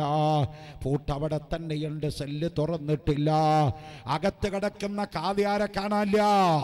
അതാ പോലീസുകാരൻ വിളിച്ചു പറഞ്ഞു, അകത്ത് നമ്മളിട്ട ഉമർ ഖാദിനെ കാണാനില്ല. സുബ്ഹാനല്ലാഹ്, ഉമർ ഖാദി എവിടെയാണ്? വെളിയങ്കോട്ട പള്ളിയിലെ ഖാദിയാ ഉമർ റളിയല്ലാഹു അൻഹു. സുബഹി ബാങ്ക് കൊടുത്തപ്പോ ഒരു ജമാഅത്ത് മുടങ്ങാതെ ഇമാമായി നിസ്കരിക്കുന്ന ഉമർ ഖാദി സുബഹിക്കതാ വെളിയങ്കോട്ട പള്ളിയിലെത്തിയിരിക്കുകയാണ്. ജനങ്ങൾ ചോദിച്ചു, തങ്ങളെ പോലീസുകാരെ അറസ്റ്റ് ചെയ്ത് കൊണ്ടുപോയതല്ലേ? തങ്ങളെങ്ങനെയാ ഇവിടെ വന്നത്? ജയിൽ ചാടിയതാണോ? ഉമർ ഖാദി പറഞ്ഞു, ഞാൻ ജയിലും ചാടിയിട്ടില്ല, പൂട്ടും പൊളിച്ചിട്ടില്ല, ഞാൻ നിസ്കരിക്കാൻ വന്നതാണ്, നിസ്കാരം കഴിഞ്ഞാൽ അങ്ങോട്ട് തിരിച്ചു പോകും. ഉമർ ഖാദി റളിയല്ലാഹു അൻഹു ജമാഅത്തിനവിടെ ഇമാമ് നിന്നു. സലാം വീട്ടിക്കഴിഞ്ഞപ്പോഴേക്കും പോലീസുകാരി വെളിയങ്കോട്ട പള്ളി വന്ന് വളഞ്ഞിരിക്കുകയാണ്. ഉമർ ഖാദിയോട് ചോദിച്ചു, നിങ്ങൾ എന്ത് പണിയാ ചെയ്തത്? നിങ്ങൾ അക്രമം കാണിച്ചു, ജയിൽ ചാടിയല്ലേ? ഉമർ ഖാദി പറഞ്ഞു, ഞാൻ ജയിൽ ചാടിയിട്ടില്ല, നിങ്ങൾ പോയി ജയിലിന്റെ അകത്ത് നോക്ക്, ഞാൻ അവിടെ ഉണ്ട്. ഉടനെ തന്നെ ഒരു പോലീസുകാരനെ പറഞ്ഞയച്ചു. പോലീസുകാരൻ ചെന്ന് ജയിൽ നോക്കുമ്പോൾ അതാ ജയിലിന്റെ അകത്ത് ഉമർ ഖാദി നിൽക്കുകയാണ്.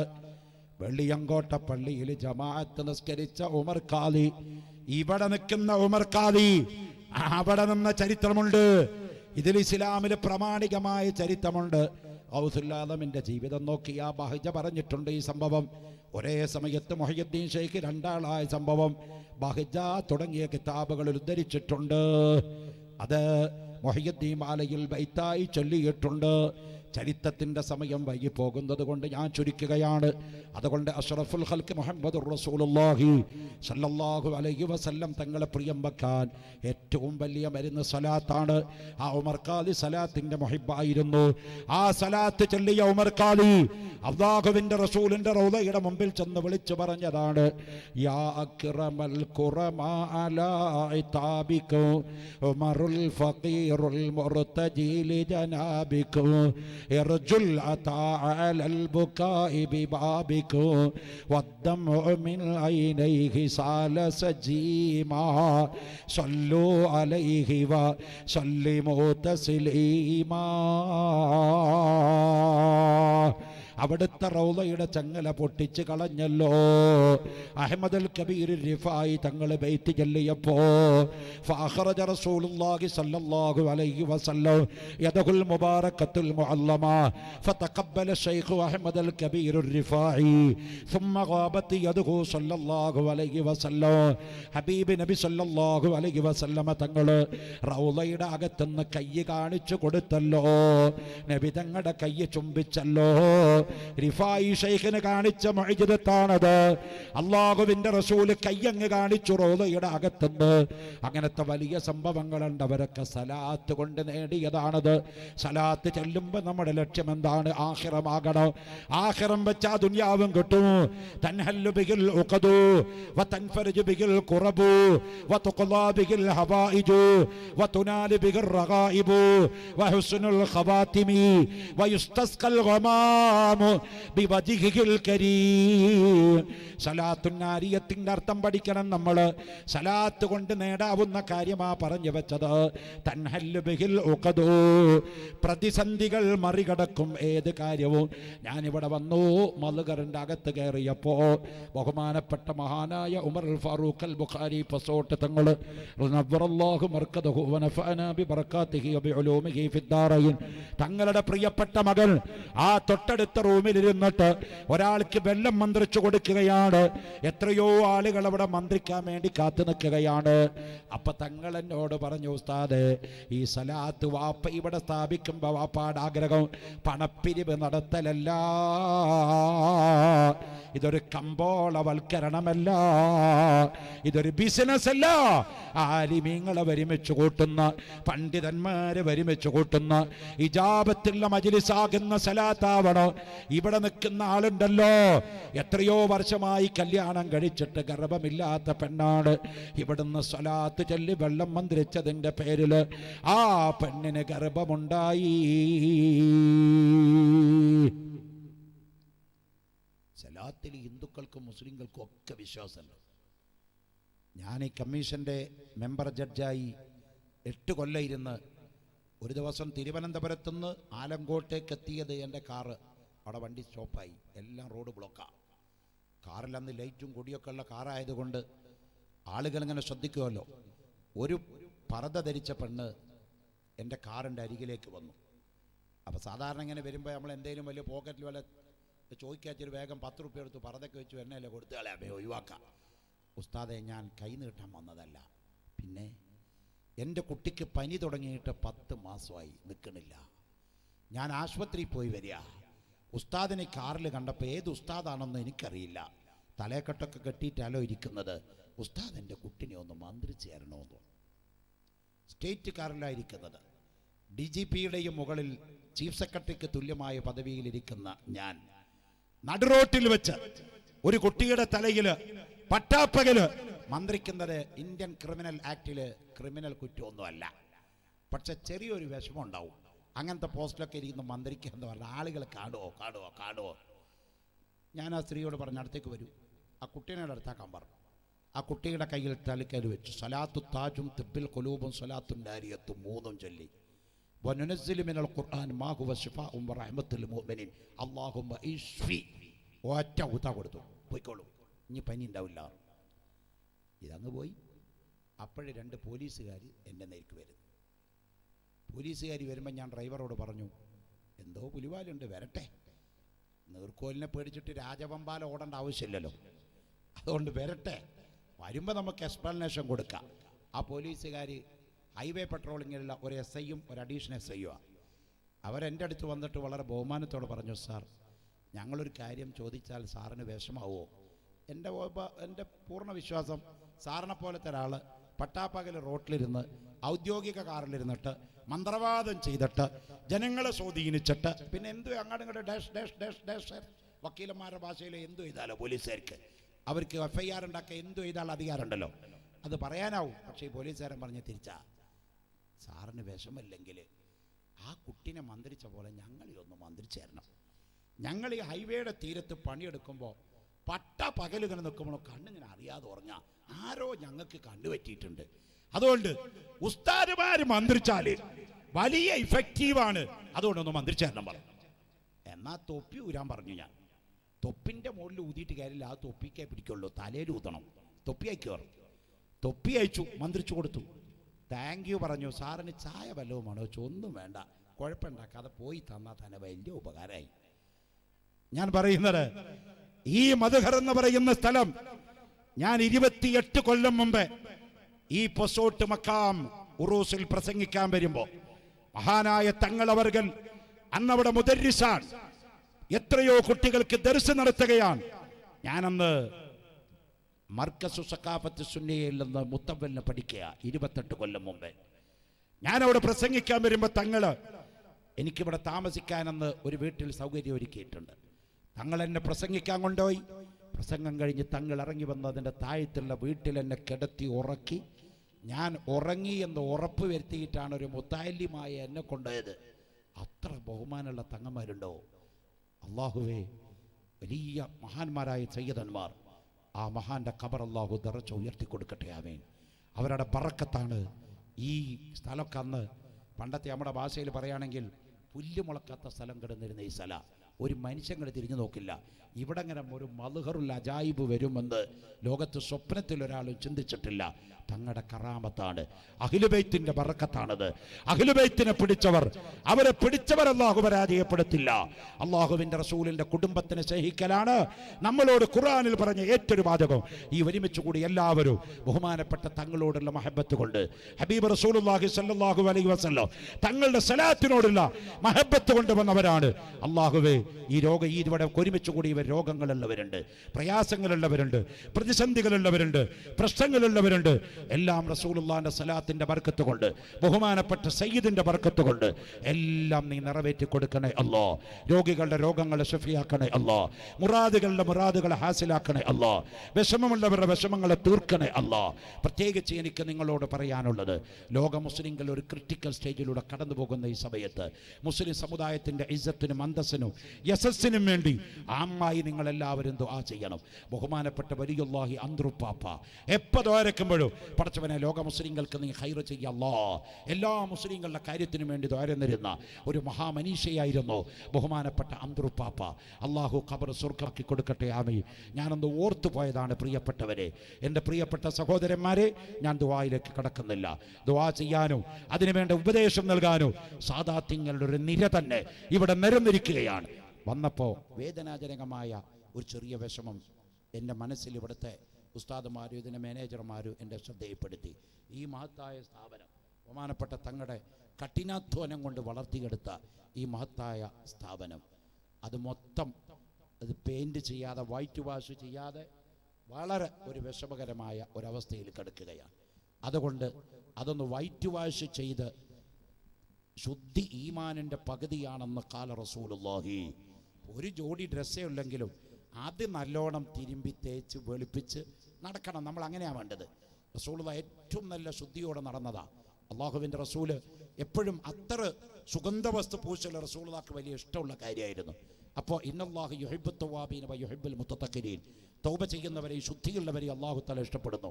ഈ സ്ഥാപനം മൊത്തം ഒന്ന് പെയിൻ്റ് അടിക്കണമെന്ന് ഇതിൻ്റെ പ്രവർത്തകർ ആഗ്രഹിച്ചിട്ടുണ്ട്. നിങ്ങളുടെ കൂട്ടത്തിൽ ഒരാൾ വിചാരിച്ച ഈ സ്ഥാപനം മൊത്തം പെയിൻ്റ് അടിച്ചു കൊടുക്കാൻ ഒരൊറ്റ ആൾ വിചാരിച്ചാൽ നടക്കുന്നവരും അള്ളാഹു കാസർഗോഡ് ജില്ലയിൽ വലിയ ബർക്കത്ത് നൽകിയ ജില്ല. 27 കൊല്ലം 28 കൊല്ലമായി ഞാനിവിടെ വാതിന് വരുന്നുണ്ട്. ഓരോ ഇഞ്ച് ഭൂമിയും എനിക്കറിയാം. അത് ബർക്കത്ത് കൊണ്ട് അള്ളാഹു ഏറ്റവും അനുഗ്രഹിച്ചത് കാസർഗോഡ് ജില്ലയിലാണ്. അള്ളാഹു ഇനിയും നിലനിർത്തി ദീനിനും സമൂഹത്തിനും സമുദായത്തിനും ഖൈറായി അള്ളാഹു വർദ്ധിപ്പിച്ച് തരട്ടെ. ആമീൻ. ദുആ ചെയ്യുകയാണ്. അതുകൊണ്ട് കഴിവില്ല ഒരാൾക്ക് കഴിയുമെങ്കിൽ ഒരാൾ ഏറ്റെടുത്തോ 5 ലക്ഷം രൂപയോളം ചെലവ് വരും. അല്ല 10 ആൾക്ക് കൂടിയിട്ടാൽ കഴിയാമെങ്കിൽ അങ്ങനെ ആവാം. ഒരു 50,000 രൂപ 10 പേരെടുത്താൽ ആ സ്ഥാപനം മൊത്തം നമുക്ക് എത്രയോ കുട്ടികൾ, എത്രയോ മുത്തഅല്ലിമീങ്ങൾ, അതുപോലെ ദർസിൽ പഠിക്കുന്ന കുട്ടികൾ, ഹിഫ്ദുൽ ഖുർആനിൽ പഠിക്കുന്ന കുട്ടികൾ, അങ്ങനെ വിവിധ കോളേജ് തസ്തികകളിലെ കുട്ടികൾ ഇവിടെ പഠിക്കുന്നുണ്ട്. ആ കുട്ടികൾക്കൊക്കെ സുരക്ഷമായി താമസിക്കാനുള്ള ഈ മൽഹർ എന്ന് പറയുന്ന കെട്ടിടം ഒന്ന് പെയിൻ്റ് അടിച്ചു കൊടുക്കാൻ പ്രിയപ്പെട്ടവരെ, തങ്ങന്മാരെ ഇവിടെ ഇരുത്തിയിട്ട് ഞാൻ പിരിവിലേക്ക് പോകുകയല്ല.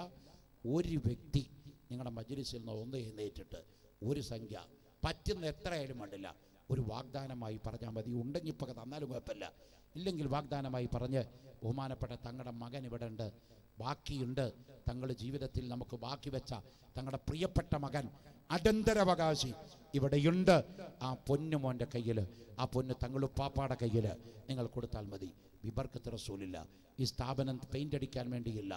ഈ വിഷയത്തിലേക്ക് ഒരു ഹദിയ, റസൂലുള്ളാഹിന്റെ സലാത്ത് തുടങ്ങുന്ന ഈ സമയത്ത് ഒരാൾ ഒന്ന് എഴുന്നേറ്റ് നിന്നുകൊണ്ട്, നിങ്ങളുടെ കൂട്ടത്തിൽ എത്രയായാലും വേണ്ടില്ല, എത്ര പറ്റിയെങ്കിൽ അത്ര പറഞ്ഞാൽ മതി, നിങ്ങളുടെ താക്കത്തനുസരിച്ച് പറഞ്ഞാൽ മതി, ഒരാളൊന്ന് അതിൻ്റെ ഉദ്ഘാടനം ഒന്ന് നിർവഹിച്ച് ബഹുമാനപ്പെട്ട നമ്മുടെ ഉസ്താദുമാർ ഇവിടെ ഇരിക്കുന്നുണ്ട്, സയ്യദന്മാർ ഇവിടെ ഇരിക്കുന്നുണ്ട്.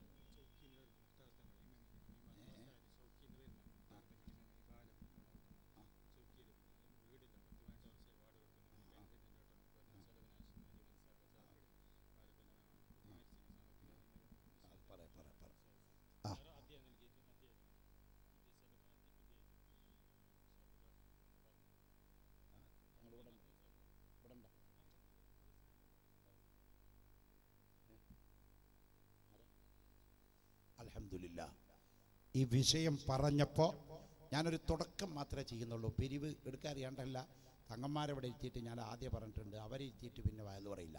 തങ്ങൾ വന്നാൽ ഉടനെ നിർത്തും. അത് അഹ്ലു ബൈത്തിനോടുള്ള മഹബത്താണ്. അവരെ ആസ്വാസനപ്പെടുത്തുന്ന ഒരു പ്രവർത്തനം നമുക്ക് കാര്യമായിട്ടൊന്നും നമ്മൾ ചെയ്തിട്ടില്ല, ഉള്ളത് ബാത്തിലാക്കാൻ ഉദ്ദേശിക്കുന്നില്ല. അലി ഹാജി എന്ന് പറയുന്ന ഒരു സഹോദരൻ ഇത് പറഞ്ഞപ്പോൾ, മുഹമ്മദ് ഹാജി 25,000 രൂപ ഏറ്റെടുത്തിരിക്കുകയാണ്. അല്ലാഹു അക്ബർ. അല്ലാഹുവേ, അദ്ദേഹത്തിന് ആഫിയത്തുള്ള ദീർഘായുസ് നീ നൽകണേ അല്ലാ. പടച്ചവനെ, അദ്ദേഹത്തിന് സ്വർഗത്തിന്റെ ഭവനം നൽകണേ അല്ലാ. ഈ സ്ഥാപനം ഭംഗിയാക്കുന്ന അദ്ദേഹത്തിന് മരിച്ചുപോയാൽ ഖബർ നീ വിശാലമാക്കി ലൈറ്റ് കൊണ്ട് അലങ്കരിക്കണേ അല്ലാ. മുതഅല്ലിമീങ്ങളുടെ ബർക്കത്ത് കൊണ്ട്, സാദാത്യങ്ങളുടെ ബർക്കത്ത് കൊണ്ട്, പ്രത്യേകിച്ച് മരണപ്പെട്ട് കിടക്കുന്ന ഉമറുൽ ഫാറൂഖ് അൽ ബുഖാരി ഫൊസോട്ട് തങ്ങളുടെ ഉപ്പാപ്പാടെ ബർക്കത്ത് കൊണ്ട് അവരുടെ കുടുംബത്തിൽ ഖൈർ ബർക്കത്ത് നൽകണേ അല്ലാ. അവരുടെ കച്ചവട ജോലി ഇടപാടുകളിൽ ബർക്കത്ത് നൽകണേ അല്ലാ. സലാമത്ത് നൽകണേ അല്ലാ. ബി ബർക്കത്ത് റസൂലുള്ളാഹി സ്വല്ലല്ലാഹു അലൈഹി വസല്ലം.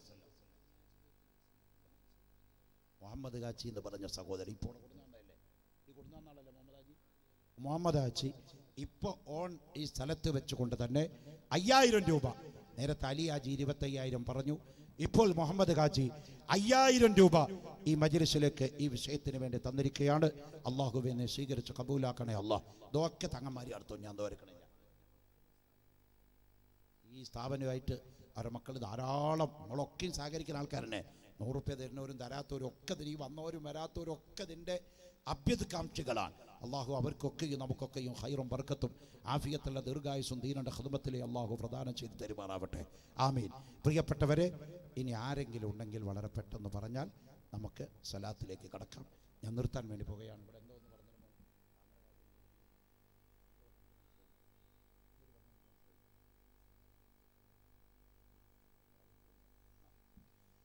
സുഹൃത്തുക്കളെ, ഇനി സാദാത്യങ്ങളുടെ ദുആയും അവരുടെ സലാത്തും, സാധാരണ നടക്കുന്ന സലാത്തുണ്ട്, അതൊക്കെ വളരെ അക്ഷരാർത്ഥത്തിൽ കേട്ട് അവസാനത്തെ ആമീൻ പറഞ്ഞ് മാക്സിമം നിങ്ങൾ പിരിഞ്ഞു പോകാവൂ എന്ന് വിനയപൂർവ്വം ആവശ്യപ്പെട്ടുകൊണ്ട് അർഹമുറാഹിമായ അൽ മാലിക്കുൽ മുലൂക്കായ രാജാതിരാജനായ രാജസയ്യിദായ തമ്പുരാന്, ബഹുമാനപ്പെട്ട ഞങ്ങളുടെ ആലിമീങ്ങൾക്കും സാദാത്യങ്ങൾക്കും ആഫിയത്തുള്ള ദീർഘായുസ് ദീൻ്റെ ഖിദ്മത്തിലായി ഞങ്ങൾക്കും നീ പ്രദാനം ചെയ്യണേ അല്ലാഹ്. ഞങ്ങളുടെ ഉസ്താദുമാരൊക്കെ വളരെ വിഷമത്തിലാണ്. ചിത്താരി ഉസ്താദിന് സുഖമില്ല, സുലൈമാ ഉസ്താദിന് സുഖമില്ല. ഇവിടെ വന്ന മഞ്ഞനാടി ഉസ്താദ്, നമ്മുടെ ബഹുമാനപ്പെട്ട അബ്ബാസ് ഉസ്താദ് അടക്കമുള്ള പല ആളുകൾക്കും ശാരീരികമായി പ്രയാസമുള്ളവരാണ്. അങ്ങനെ നമ്മുടെ AP ഉസ്താദ് 72-73 വയസ്സായിട്ടും രാവും പകലും ഓടി നടക്കുന്നു. കാലിന് നീരാണ്.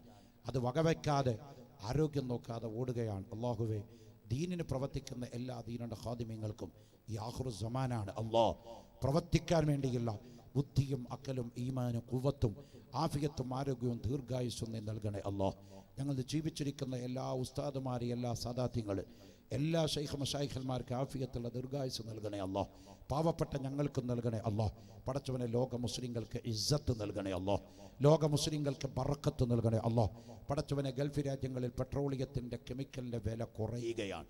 അല്ലാഹുവേ, അമേരിക്കയും ഇസ്രയേലും ഒത്തുപിടിച്ചുകൊണ്ട് മുസ്ലിം ലോകത്ത് സാമ്പത്തിക ക്രൈസിസ് ഉണ്ടാക്കാൻ ക്രൂഡ് ഓയിലിൻ്റെ വില കുറക്കുമ്പോൾ ഇബ്രാഹിം നബി അലൈഹിസ്സലാമിൻ്റെ ദുആയുടെ ബർക്കത്ത് കൊണ്ട് സംസം ഉറവ് പൊട്ടിയ നാടാണ് സൗദി അറേബ്യ. അല്ലാഹുവേ, ഖലീലുല്ലാഹി ഇബ്രാഹിം നബിയുടെ ബർക്കത്ത് കൊണ്ട്, മകൻ ഇസ്മായിൽ നബി അലൈഹിസ്സലാമിൻ്റെ ബർക്കത്ത് കൊണ്ട്, ഹബീബ് റസൂലുള്ളാഹി സ്വല്ലല്ലാഹു അലൈഹി വസല്ലം തങ്ങളുടെ ബർക്കത്ത് കൊണ്ട് ആ നാടുകളിലുള്ള ക്രൂഡ് ഓയിലിൻ്റെ വില നീ വർദ്ധിപ്പിക്കണേ അല്ലാഹ്. അതുവഴിയായി ലോക മുസ്ലിങ്ങൾക്കും മറ്റ് മനുഷ്യ സമൂഹത്തിനും ഖൈറും ബർക്കത്തും നൽകണേ അല്ലാഹ്. ഞങ്ങളുടെ സ്ഥാപനം ഖിയാമത്ത് നാൾ വരെ നിലനിർത്തണേ അല്ലാഹ്. ഇതിന് ഭക്ഷണം തരുന്നവർ, ഇതിന് വെള്ളം തരുന്നവർ, ഇതിന് കറണ്ട് ബില്ല് തരുന്നവർ, ഇതിന് കമ്പി സിമെന്റ് തന്നവർ, ഇതിന് പെയിന്റ് അടിക്കാൻ തരുന്നവർ, ഇതിനെ സഹായിച്ചവർ, മുടങ്ങാതെ ഈ മജ്‌ലിസിൽ പങ്കെടുക്കുന്നവർ, ബഹുമാനപ്പെട്ട തങ്ങളുപ്പാപ്പാടെ മഖബറ സിയാറത്തിന് വേണ്ടി ആഗ്രഹിച്ചു വരുന്നവർ, അങ്ങനെ പല പല ഉദ്ദേശങ്ങൾ വെച്ചവരുണ്ട്. അവർക്കെല്ലാവർക്കും ഞങ്ങൾക്ക് ആഫിയത്തുള്ള ദീർഘായുസ് നിന്റെ ദീനയുടെ ഖിദ്മത്തിലായി നൽകണേ അല്ലാ. അവരുടെ ഞങ്ങളെ സകല പാപങ്ങളും പൊറുക്കണേ അല്ലാ. ഹബീബ് റസൂലുള്ളാഹി സ്വല്ലല്ലാഹു അലൈഹി വസല്ലം തങ്ങളെ മനാമിൽ കാണാനുള്ള തൗഫീഖ് ഈ ജീവിതത്തിൽ ഒരു വട്ടമെങ്കിലും ചുരുങ്ങിയത് ഞങ്ങൾക്ക് നൽകണേ അല്ലാ. ആഫിയത്ത് ആരോഗ്യമുള്ള കാലം മുഴുവനും മഖ്ബൂലും മബ്റൂറുമായ ഹജ്ജ് ഉംറ സിയാറത്തുകൾ വർദ്ധിപ്പിക്കാനുള്ള തൗഫീഖ് നൽകണേ അല്ലാ. ഞങ്ങളുടെ ഇൽമ നാഫിയാക്കണേ അല്ലാ. ഉഖറബിയായ ആലിമീങ്ങളിലും മുതഅല്ലിമീങ്ങളിലും ഞങ്ങളെ നീ ചേർക്കണേ അല്ലാ. റബ്ബനാ തഖബ്ബൽ മിന്നാ ഇന്നക അൻത സമീഉൽ അലീം വതുബ് അലൈനാ ഇന്നക അൻത തവ്വാബുർ റഹീം വഗ്ഫിർ ലനാ ഇന്നക അൻതൽ ഗഫൂറുർ റഹീം. ആമീൻ ബിറഹ്മതിക യാ അർഹമർ റഹീമീൻ. വആഖിറു ദഅ്വാനാ അനിൽ ഹംദുലില്ലാഹി റബ്ബിൽ ആലമീൻ. അസ്സലാമു അലൈക്കും വറഹ്മത്തുള്ളാഹി തആല വബറകാതുഹു.